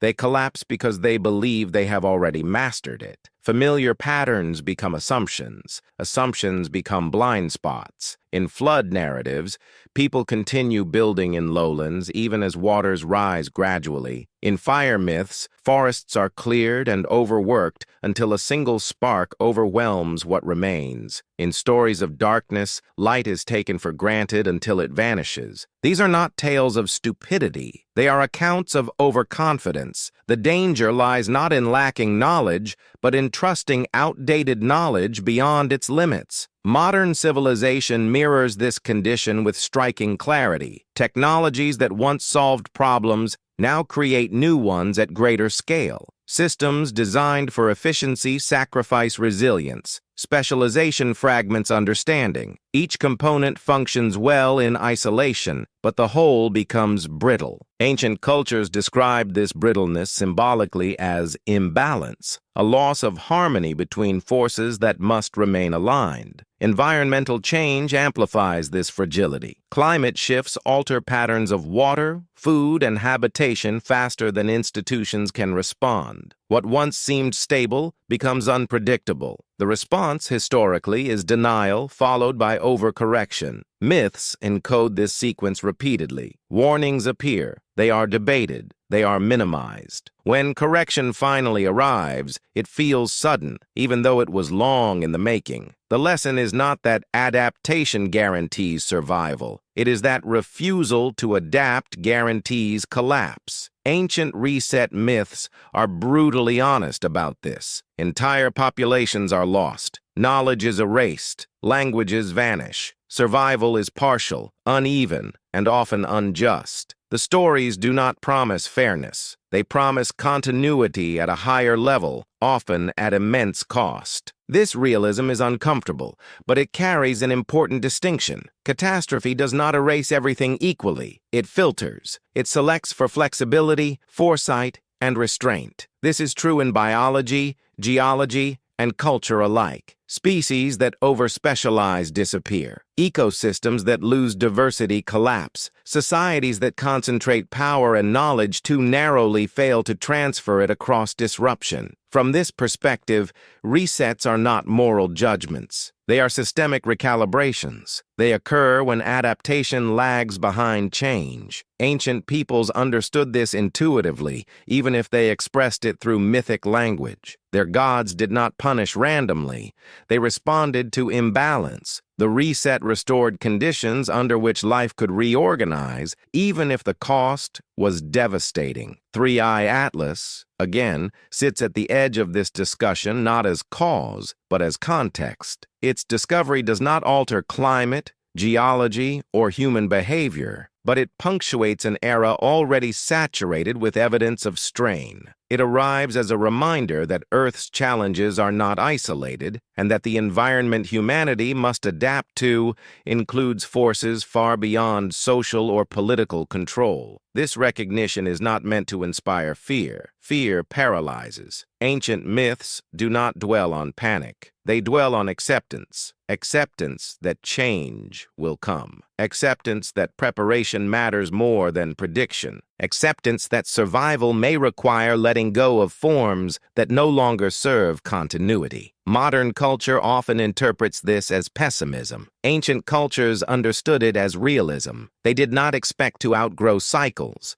They expected to live within them. Their ambition was not to end disruption, but to ensure that something meaningful persisted beyond it. As this act continues, the narrative moves closer to its core tension. If resets are part of Earth's long story, and if human behavior influences vulnerability, then the most pressing question becomes ethical rather than technical. What responsibilities do advanced civilizations have when they know their actions amplify fragility? And what does preparedness look like in a world that resists the idea of limits? The next movement will explore how ancient societies encoded ethics into reset myths, using catastrophe not just as warning, but as boundary, a way of defining what should never be forgotten, even when everything else is lost. Ethics in ancient reset mythology are rarely explicit. They are not delivered as commandments or rules. Instead, they emerge through consequence. What survives a reset is what was aligned with balance. What vanishes is what exceeded it.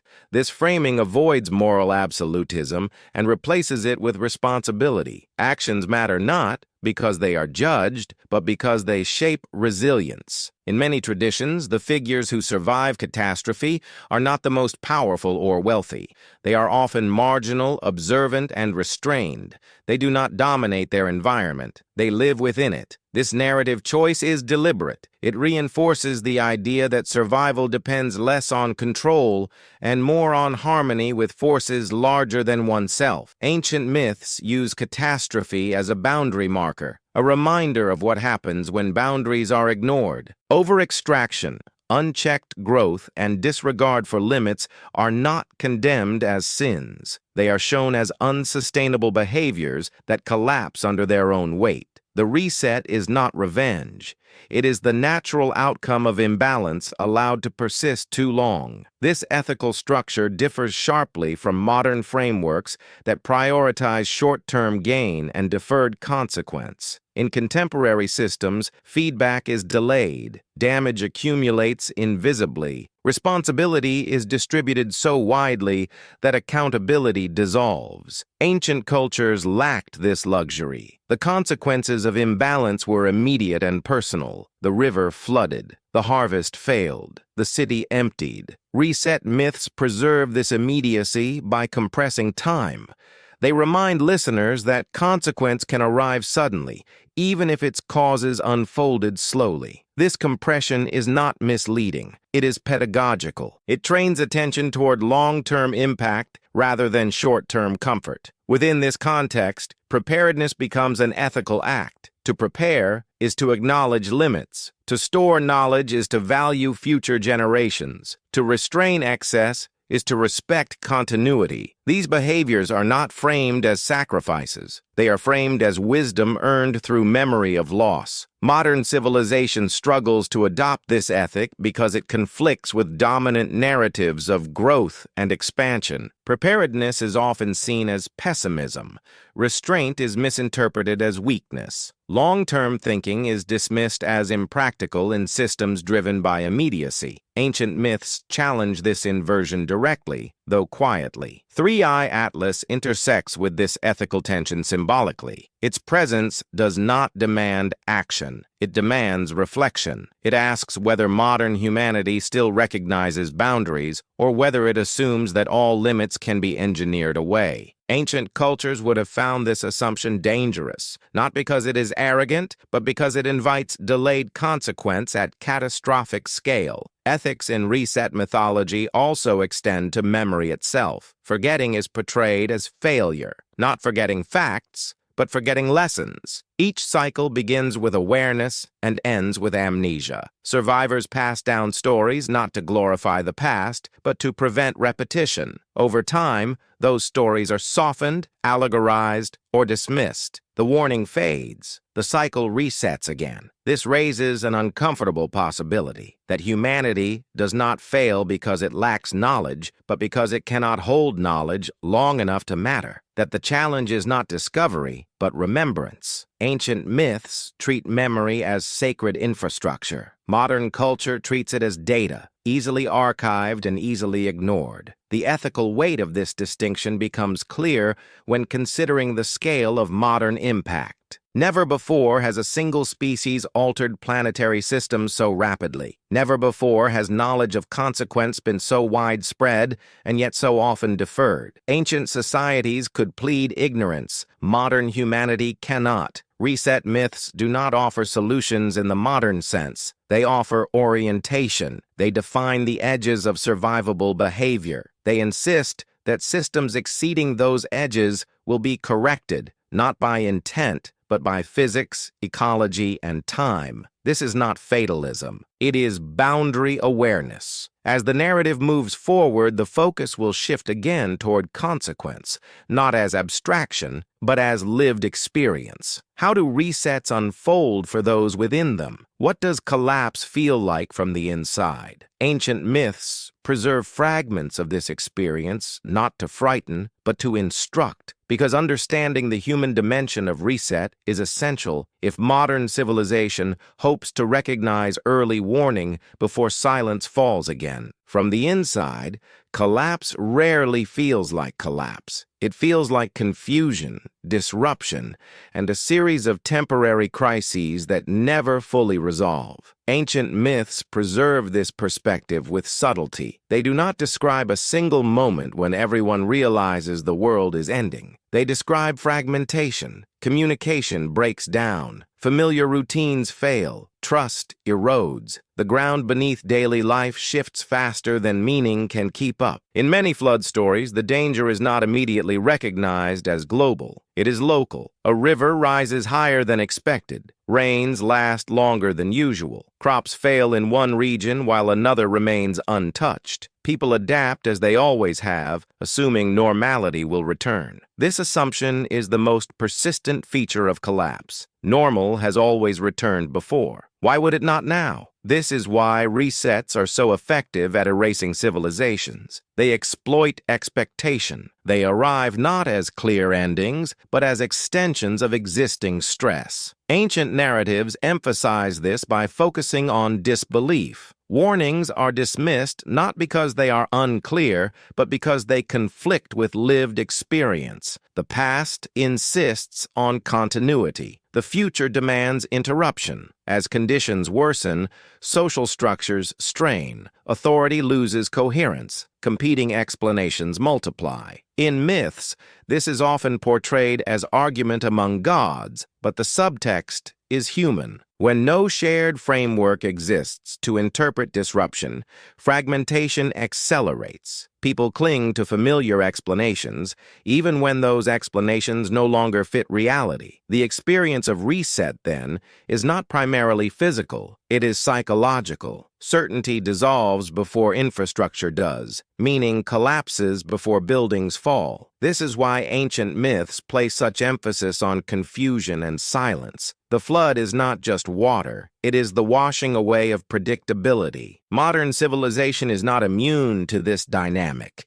In fact, its dependence on coordination makes it especially vulnerable. Systems rely on trust, timing, and shared assumptions. When these fail, complexity becomes liability. Collapse does not require total destruction. It requires loss of coherence. Ancient survivors are often depicted as isolated not because they seek solitude, but because networks have dissolved. The Ark, the mountain refuge, the preserved family line. These are not heroic escapes. They are remnants of connectivity that could not be maintained. Survival is small-scale by necessity. This is a critical insight often lost in sensational retellings. Resets do not reward dominance. They reward adaptability to reduced scale. What survives is what can function without excess dependency. This applies to tools, knowledge, and social organization alike. 3i Atlas, viewed through this lens, is not frightening because of impact scenarios. It is unsettling because it reminds modern humanity of dependence on continuity.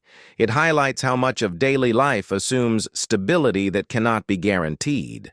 The object in the sky becomes a mirror reflecting systemic vulnerability rather than external threat. Ancient myths prepared listeners for this loss of coherence by normalizing it. They taught that confusion is part of transition, that clarity does not arrive until after reorganization, that the silence following catastrophe is not emptiness, but space. Space in which new order can emerge, if memory survives. This perspective challenges modern narratives that equate collapse with total annihilation. In reality, collapse is uneven. Some regions endure, some knowledge persists, some people adapt faster than others. The tragedy lies not in loss alone, but in how much could have been preserved had warning been recognized earlier. Understanding the lived experience of reset reframes the question of preparedness. It is not only about physical survival, it is about psychological flexibility, the ability to let go of systems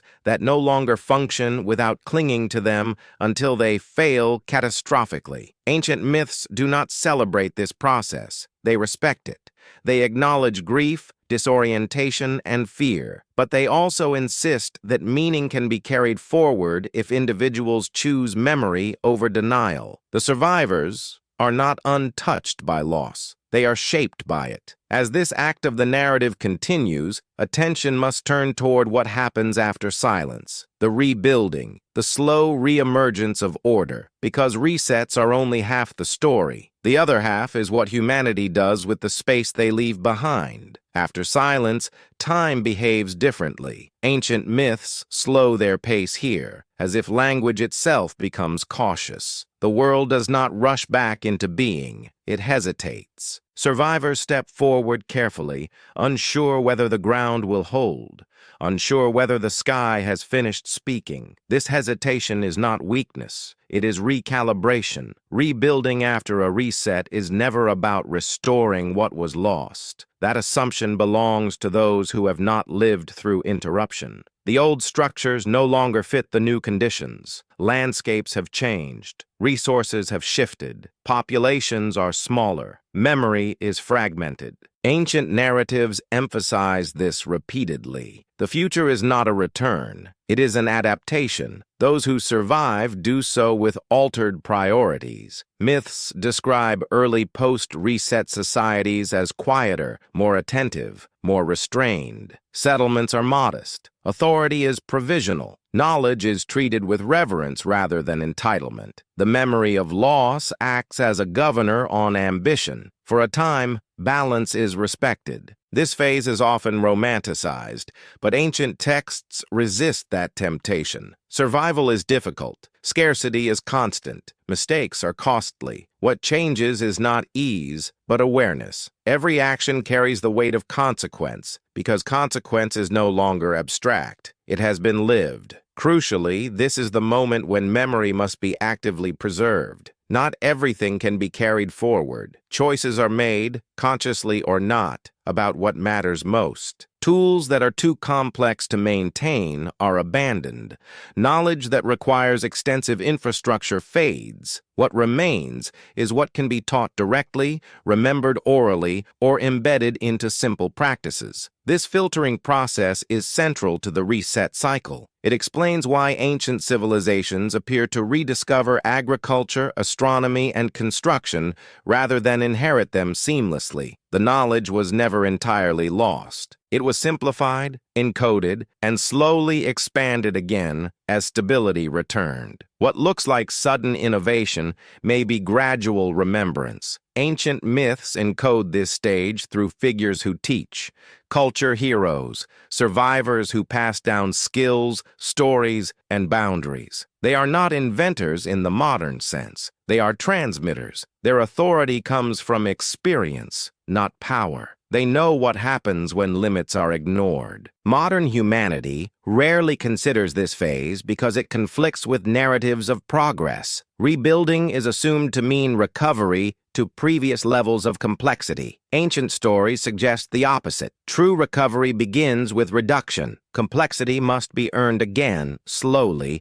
in alignment with environment and memory. This is where the ethical dimension of reset becomes practical. Choices made in the aftermath determine whether the cycle will shorten or lengthen, whether stability will endure for generations or collapse again under accelerated ambition. Ancient myths portray this as a fragile window. For a time, humanity remembers. Then memory fades. Comfort returns. The old patterns re-emerge. Three-Eye Atlas has no role in this process beyond symbolism. It does not dictate outcome. It reminds. It stands as a modern marker, much like ancient stars once did, drawing attention to the fact that the sky continues to move, indifferent to human reconstruction. The lesson is not to fear what passes above, but to remember that rebuilding occurs under the same conditions that once allowed collapse. What ultimately determines the success of post-reset civilization is not technology, but humility, the willingness to build within limits rather than against them. Ancient narratives emphasize this subtly. The gods withdraw, the sky quiets. Responsibility returns to humans, who must decide whether memory will guide them or fade once more. As this act continues, the story approaches a crucial realization that resets are not solely imposed from outside. They are co-created through interaction between environment and behavior. The rebuilding phase reveals this most clearly because it exposes how quickly old habits return when fear subsides. The next movement will examine how memory erodes over generations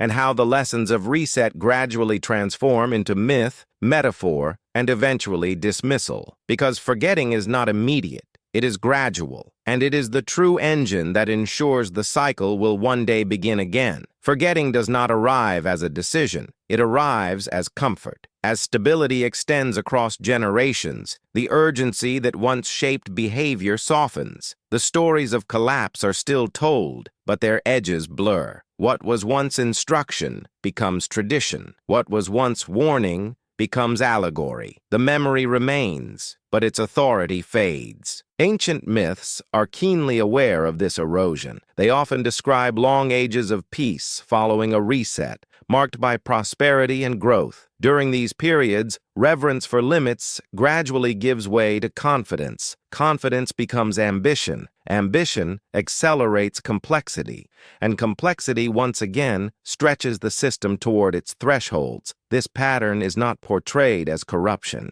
It is portrayed as human nature. Those who rebuild after catastrophe carry trauma that restrains them. Their children inherit caution. Their grandchildren inherit stability. By the fourth or fifth generation, the lived memory of collapse has vanished. Only stories remain, and stories without experience are easy to reinterpret. Symbols that once carried concrete meaning are softened. The flood becomes metaphor. Fire from the sky becomes poetry. The gods become characters rather than forces. This transformation is not accidental. It allows societies to integrate painful memory without reliving fear, but it also strips the stories of their urgency. Modern civilization exists deep within this phase. Humanity is far removed from any globally remembered reset. Catastrophes are localized, mediated, abstracted by distance and time. As a result, ancient warnings feel irrelevant.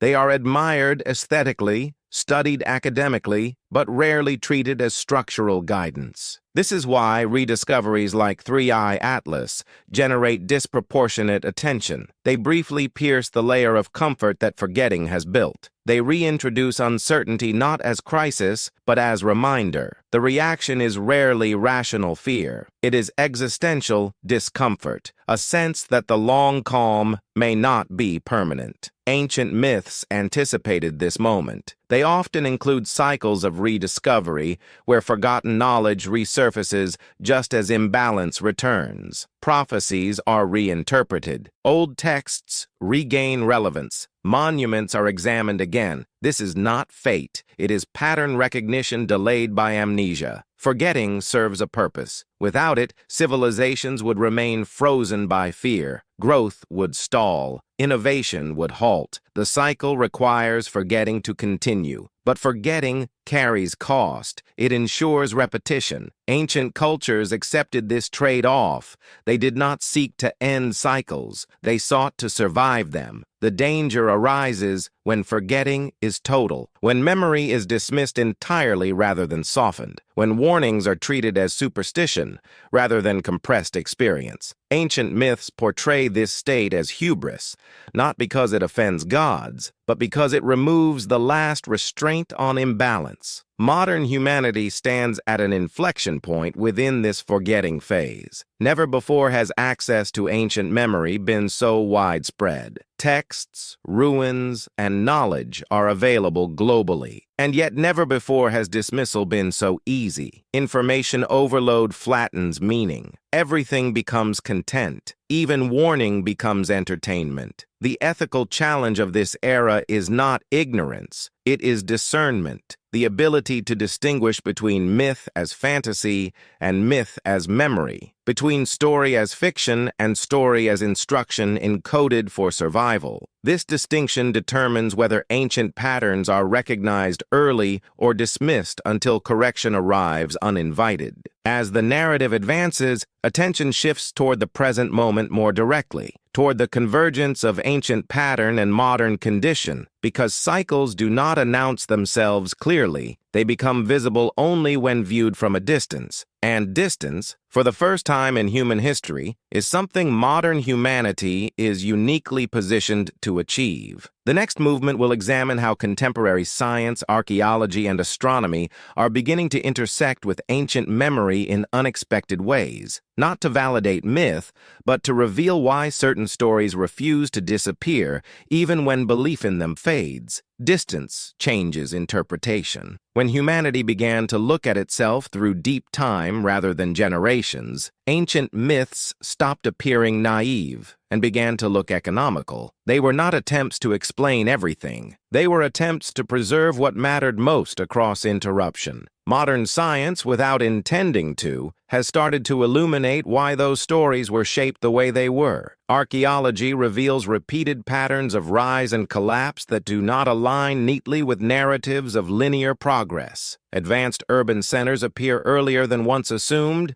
then vanish abruptly. Tool use, agriculture, and astronomical knowledge emerge, disappear, and re-emerge in ways that suggest disruption rather than simple evolution. These findings do not require lost golden ages to be meaningful. They require acknowledgement of fragility. Climate science adds another layer. Ice cores show sudden temperature shifts occurring over decades rather than millennia. Sediment records reveal rapid flooding events that would have overwhelmed early settlements. Genetics indicates population bottlenecks consistent with drastic reduction. None of these prove a single global reset. Together, they describe a planet capable of swift transformation. Astronomy completes the picture by restoring scale. Earth is revealed not as a closed system, but as one node within a dynamic cosmic environment. Solar cycles influence climate. Orbital variations shape long-term stability. Interstellar objects pass through without concern for human timelines. The sky once again becomes active rather than decorative. This convergence does not validate ancient myths literally. It validates their structure. The insistence that stability is provisional, the warning that imbalance accumulates invisibly, the acceptance that correction can arrive faster than adaptation. These ideas align with modern understanding of complex systems far more closely than linear narratives of endless progress. 3i Atlas exists at the intersection of this convergence, not because it is dangerous, but because it is timely. It arrives in an era when humanity is capable of seeing the full arc of its own history, yet uncertain how to act on that vision. It revives ancient questions under modern conditions. The public reaction to such discoveries often oscillates between dismissal and exaggeration. Both are forms of avoidance. Dismissal protects comfort. Exaggeration externalizes anxiety. Ancient cultures avoided both by embedding uncertainty into daily life. The sky was always present. Change was expected.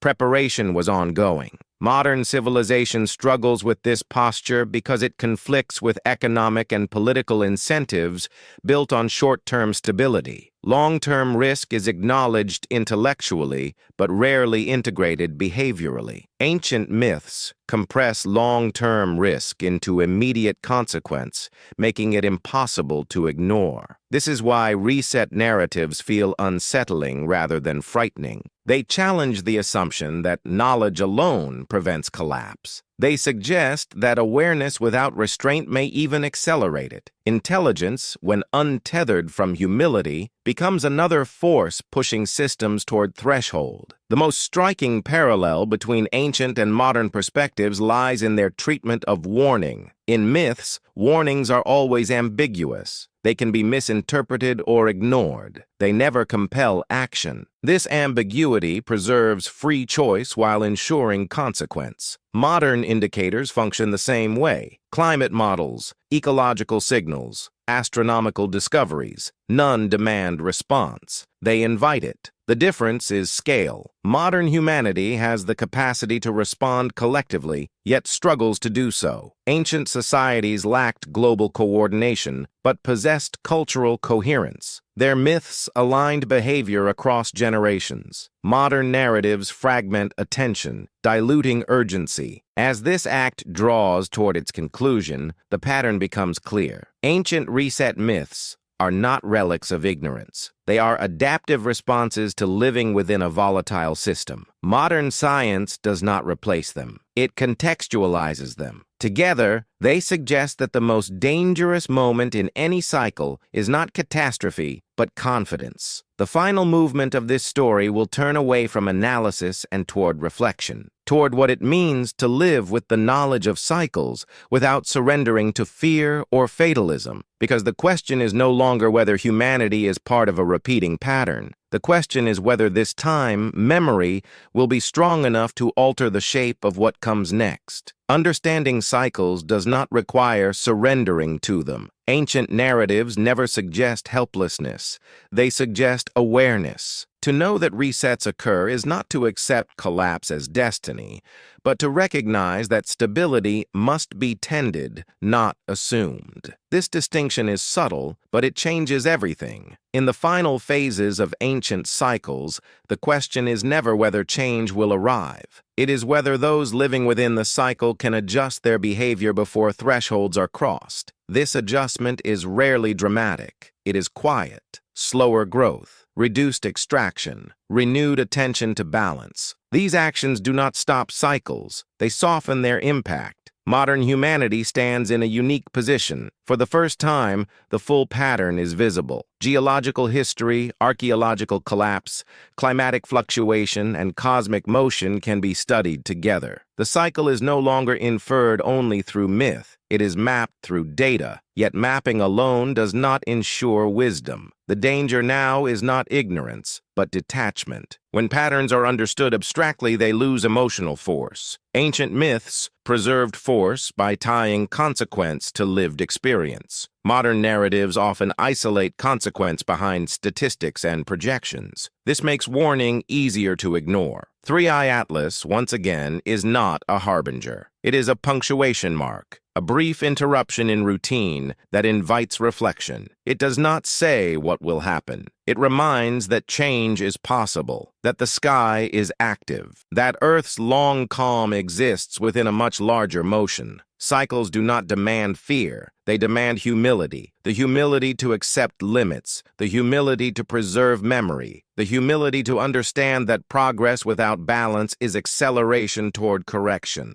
As this act closes, one realization settles quietly. The future is not predetermined by ancient patterns, but it is shaped by whether those patterns are remembered or dismissed. The cycle does not end. It adjusts. What comes next depends not on the sky alone, but on how humanity chooses to live beneath it. Reflection begins where certainty ends. Ancient myths conclude their cycles not with answers, but with silence, leaving space for the listener to decide what to carry forward. This silence is intentional. It mirrors the pause between destruction and renewal, the moment when awareness has been gained, but direction is not yet chosen. In this space, responsibility shifts inward. The sky no longer speaks through signs alone. The past no longer warns through catastrophe. Meaning must be extracted consciously. Ancient cultures understood that cycles could not be escaped, but responses could be refined. Wisdom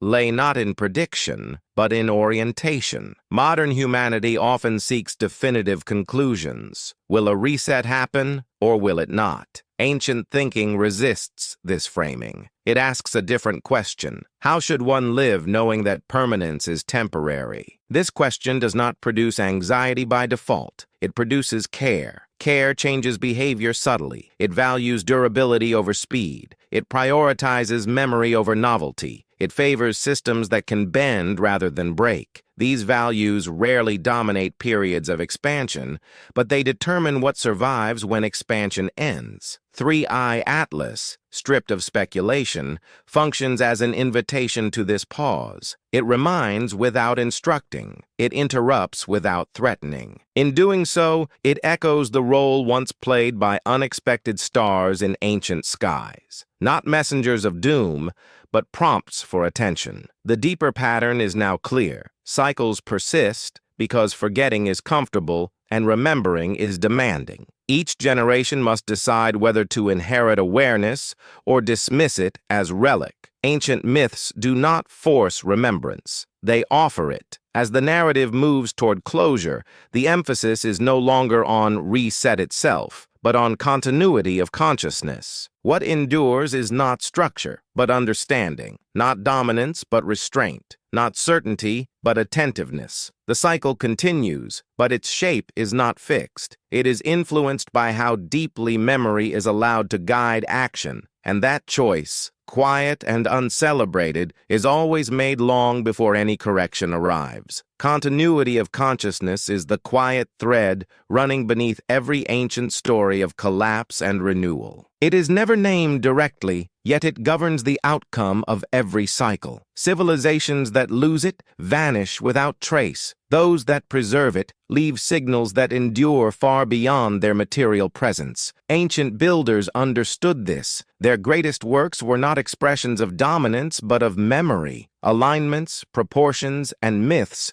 were designed to outlast political order. They assumed that collapse would come. Their question was whether meaning would survive it. Modern humanity has preserved more information than any civilization before it, yet information is not the same as understanding. Data accumulates faster than wisdom. Archives grow even as context thins. The danger is not loss of knowledge, but loss of coherence. This is where ancient reset myths feel unexpectedly relevant. They do not preserve detail. They preserve structure. They remember relationships between imbalance and consequence, growth and fragility, forgetting and repetition. These structures can be applied to new conditions without requiring belief in ancient cosmology. Three-Eye Atlas, viewed through this lens, is neither threat nor revelation. It is a reminder that context matters, that Earth's story is embedded in larger systems, that human certainty occupies a narrow window within vast motion. The final lesson carried by reset mythology is restraint, not stagnation, but deliberate pacing. The understanding that complexity must be matched by resilience, and that resilience depends on memory more than innovation. As this narrative approaches its end, one truth becomes unavoidable. The cycle does not demand fear, it demands attention, and attention, once cultivated, alters how humanity moves through time. What comes next is not written in the sky. It is written in behavior, quietly, long before any sign becomes undeniable. Attention, once cultivated, reshapes perception. The world begins to appear less chaotic and more patterned, not because uncertainty vanishes, but because relationship becomes visible. Ancient cultures trained this kind of attention deliberately. Through ritual, observation, and repetition, they learn to live within uncertainty without being consumed by it. Modern life rarely encourages this posture. Speed replaces reflection. Novelty replaces continuity. Each moment demands reaction rather than awareness. In such an environment, long cycles become invisible, even as they continue to operate beneath the surface. Reset myths counter this blindness by slowing the listener down. They insist on patience. They unfold gradually, resisting urgency. Their power lies not in shock, but in accumulation. Over time, the listener internalizes a simple truth. Change is not an interruption of reality. It is part of it. This truth reframes fear. If change is expected, then anxiety loses its grip. Preparedness becomes a practice rather than a response. Ancient societies embedded this practice into daily life. Seasonal rituals marked transition. Stories reinforced limits. Architecture aligned human activity with larger rhythms. Modern humanity, for all its reach, has not replaced this need. It has displaced it. The sky has been forgotten, not because it is irrelevant, but because its lessons are inconvenient. Yet when something unexpected appears above, attention returns instinctively. Memory stirs. Three-Eye Atlas operates within this instinctual space. It does not alter trajectories or destinies. It alters awareness. It invites a pause in the forward rush. For a brief moment, the present reconnects with deep time. As this act of reflection deepens, the essential question clarifies. Not whether a reset will occur, but whether humanity can sustain attention long enough to learn from pattern rather than repeat it. Ancient myths suggest this is the rarest achievement of all. The cycle continues, but awareness can change how it is experienced. That is the quiet promise hidden within every story of destruction and renewal. Learning from pattern requires patience, and patience is difficult in an age accustomed to immediacy. Ancient cultures accepted delay as part of understanding. They watched the sky over generations, knowing that a single lifetime was insufficient to grasp long cycles. Knowledge was communal and intergenerational, not owned by individuals. Modern civilization has compressed time. Results are expected quickly. Solutions are demanded instantly. This compression creates the illusion that problems can be resolved as rapidly as they appear. Ancient myths warn against this assumption. They show that imbalance accumulates slowly and resolves suddenly, often beyond the reach of quick fixes. The role of elders in ancient societies reflects this awareness. Elders were not valued for innovation, but for memory. They had seen seasons repeat, patterns return, and consequences unfold. Their authority came from duration, not power. When elders were ignored, myths suggest, correction followed. In modern culture, memory is externalized. It resides in archives, databases, and institutions rather than people. While this expands access,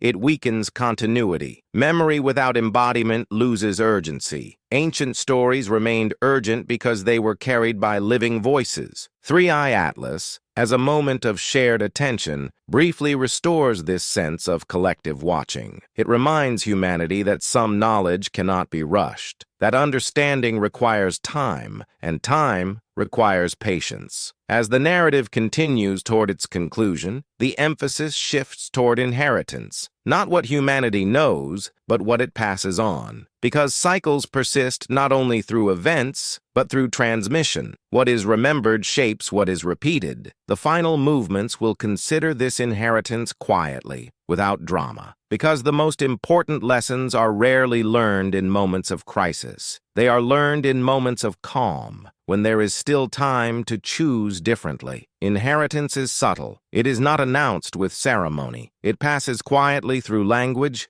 habit, and assumption. Ancient cultures understood this and treated inheritance with care. They asked not only what should be taught, but how it should be remembered when context is lost. Myths were shaped for this purpose. They survive translation. They survive collapse. They survive skepticism. Their meaning shifts, but their structure remains. This is why stories of reset endure even when belief fades. They carry a pattern that adapts to new understanding. Modern humanity often underestimates this kind of inheritance. Education emphasizes information over orientation, skills over context. Yet when disruption arrives, it is orientation that determines response. Knowing how to interpret change matters more than knowing how to optimize within stability. 3i Atlas, again, plays no active role. It simply arrives at a moment when humanity is deciding what kind of inheritance it will leave. Will it pass forward only technology or also restraint? Only knowledge or also humility? Ancient myths suggest that inheritance without humility accelerates repetition. Power without memory shortens cycles. What endures longest is not complexity, but awareness carried gently across time. As the story nears its end, the focus narrows to a single quiet insight. The future is shaped less by what is discovered than by what is remembered. And memory, once neglected, is difficult to restore. Memory, once weakened, does not disappear all at once. It thins. It becomes symbolic, then optional, then ornamental. Ancient myths trace this thinning carefully. The reset does not begin with catastrophe. It begins when memory is no longer treated as guidance, but as artifact. At that stage, warnings still exist, but they are no longer lived. They are studied, referenced, debated, and ultimately set aside. This is not negligence. It is familiarity. When danger has not been felt for generations, its language loses urgency. The story remains, but the lesson fades. Modern civilization lives deep inside this condition. The past is accessible as never before, yet its authority is diminished. Knowledge competes for attention in an environment saturated with distraction. In such a landscape, even the most important patterns struggle to remain visible. 3i Atlas briefly cuts through this saturation. It is not loud. It is not catastrophic. It is simply unexpected. And in that unexpectedness, it reopens opens a space ancient cultures intentionally preserved, the space where attention turns outward and inward at the same time. The meaning of that moment is not fixed. It depends on what follows. Attention can dissolve back into routine, or it can settle into awareness. Ancient myths insist that this choice, more than any external force, shapes the severity of what comes next. As the narrative approaches its final movement, one understanding remains steady. Cycles do not punish, they respond, and response in turn reflects how carefully a civilization has listened to its own memory. Listening to memory is not an act of belief. It is an act of humility. Ancient societies did not require certainty to respect limits. They required only recognition that forces larger than themselves were always at work. This recognition shaped behavior long before it shaped explanation. Modern humanity often waits for proof before adjusting course. Yet the deepest patterns do not reveal themselves through proof alone. They reveal themselves through repetition, through alignment across time, culture, and experience. Ancient myths functioned as early recognition systems, alerting societies to thresholds long before measurement could confirm them. 3i Atlas sits quietly within this tradition. It does not declare meaning. It offers an alignment, a moment when ancient pattern and modern observation briefly overlap. What is done with that overlap matters more than the object itself. The final lesson of reset mythology is not that collapse is inevitable. It is that repetition is. Unless memory is allowed to guide restraint, cycles shorten, corrections become sharper, recovery becomes harder. As this story nears its end, there is no warning to deliver and no prediction to make. Only a reminder. Civilization is not separate from the systems that sustain it.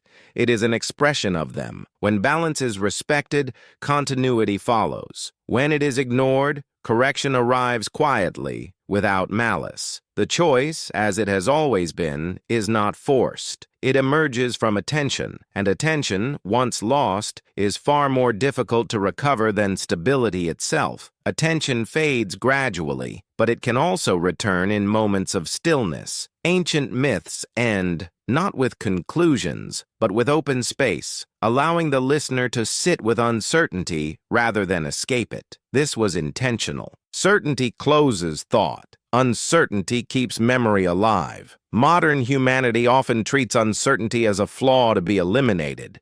Yet the ancient perspective suggests the opposite. Uncertainty is what keeps systems flexible. It prevents overconfidence.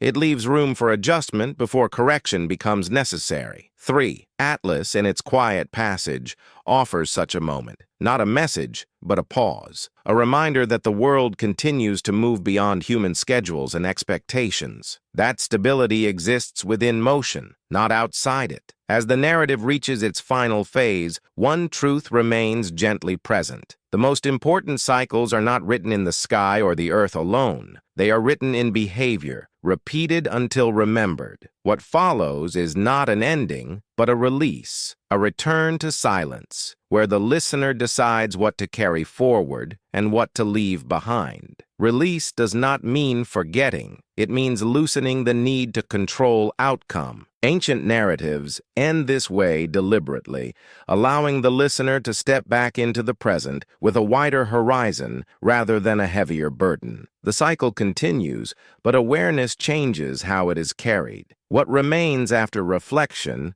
is not fear, but proportion. Human time settles back into scale with deep time. Urgency softens. Attention widens. The world feels less like a machine to be mastered and more like a system to be lived within. Ancient cultures trusted this shift. They believed that once awareness was planted, it would surface again when needed. Memory did not need constant reinforcement. It needed space to breathe. 3i Atlas will pass. Like all objects before it, it will move on, indifferent to interpretation. Its significance lies not in its path, but in the pause it created. A brief alignment of curiosity, humility, and remembrance. As this story begins to close, there is no final instruction to give, only an invitation to notice cycles without anxiety and change without resistance. The sky has always moved. Humanity has always watched. Between those two facts, meaning quietly forms. Awareness does not require urgency to remain alive. Ancient storytellers understood this deeply. They did not end their narratives with commands or warnings shouted into the night. They ended with spaciousness, trusting that what had been heard would settle slowly,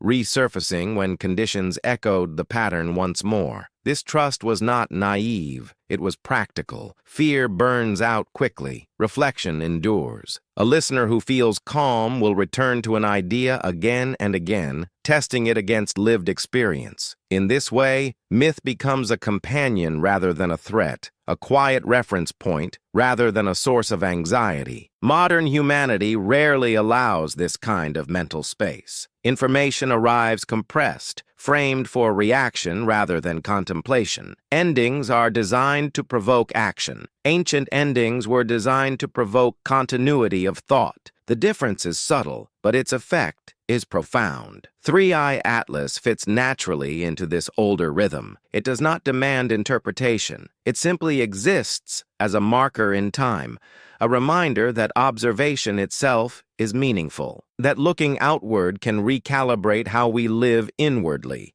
that not every signal requires an answer. As the narrative approaches its conclusion, the idea of reset transforms once more. It is no longer an event to anticipate or fear. It becomes a reminder of proportion, of scale, of the humility required to exist within systems that long predate human intention and will long outlast it. Ancient cultures did not seek to escape this reality. They sought to harmonize with it, knowing that harmony did not guarantee permanence, but it softened transition. It reduced shock. It preserved meaning when form was lost. What endures, then, is not certainty, but posture, a way of standing within time that accepts change without surrendering memory. That understands continuity not as uninterrupted growth, but as the careful transfer of awareness across generations. In this posture, the future does not appear threatening.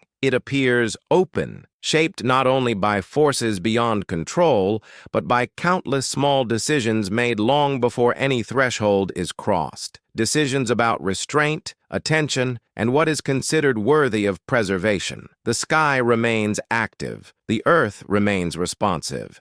Humanity remains a participant, not an observer removed from consequence. This has always been true. The difference now is simply that it can be remembered consciously. Memory, when held gently, becomes guidance rather than burden. Ancient narratives trusted this transformation.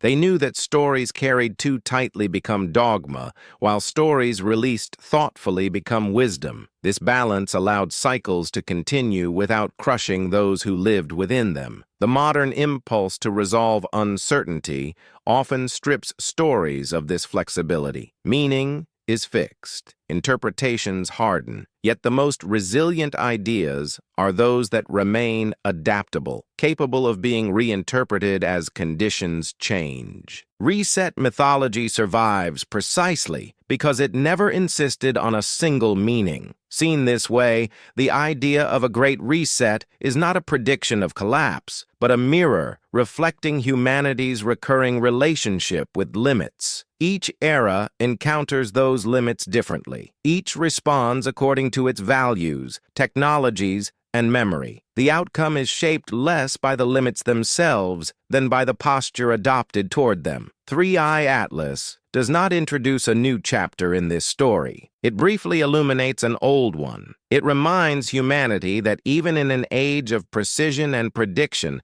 surprise remains part of reality, that humility is not obsolete, that attention is still required. As the cycle of this narrative winds down, a quiet confidence emerges. Not confidence that catastrophe will be avoided, but confidence that awareness changes experience. That a civilization capable of reflecting on its own patterns has already altered the shape of its future, even if imperceptibly. Ancient cultures believed that listening itself was an act of alignment. To listen to the past, to listen to the earth, to listen to the sky. In listening, reaction slowed. In slowing, choice reappeared. The greatest danger was never the reset. It was the loss of listening, the belief that nothing needed to be heard anymore. When that belief took hold, correction followed naturally, without malice, without intent. What remains now is not instruction, but presence, an awareness that cycles continue whether acknowledged or not, and that acknowledgement softens their passage. Memory does not stop motion, it gives it meaning.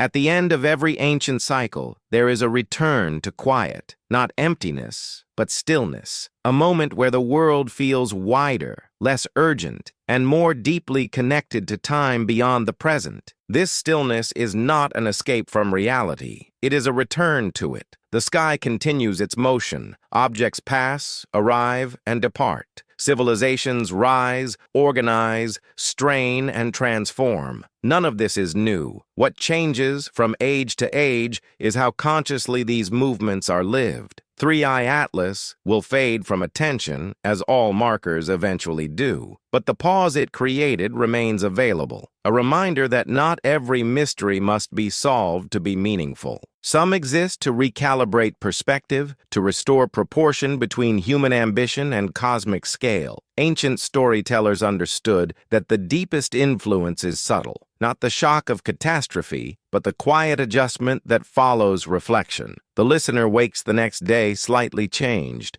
carrying an idea that may surface years later when conditions align once again. This is how memory truly survives, not through constant repetition, but through timely return. A thought remembered at the moment it matters most. A pattern recognized just early enough to soften what follows. The cycle does not end here. It never does. It moves forward, reshaping itself through behavior, attention, and choice. Whether it unfolds gently or abruptly depends less on the sky than on what is remembered beneath it. And so the story releases its hold, not with an answer, but with an openness, an invitation to live attentively within motion, to build with humility, to remember without fear. The world continues, the sky moves on, and somewhere between those two truths, awareness quietly waits, ready to be carried forward once again.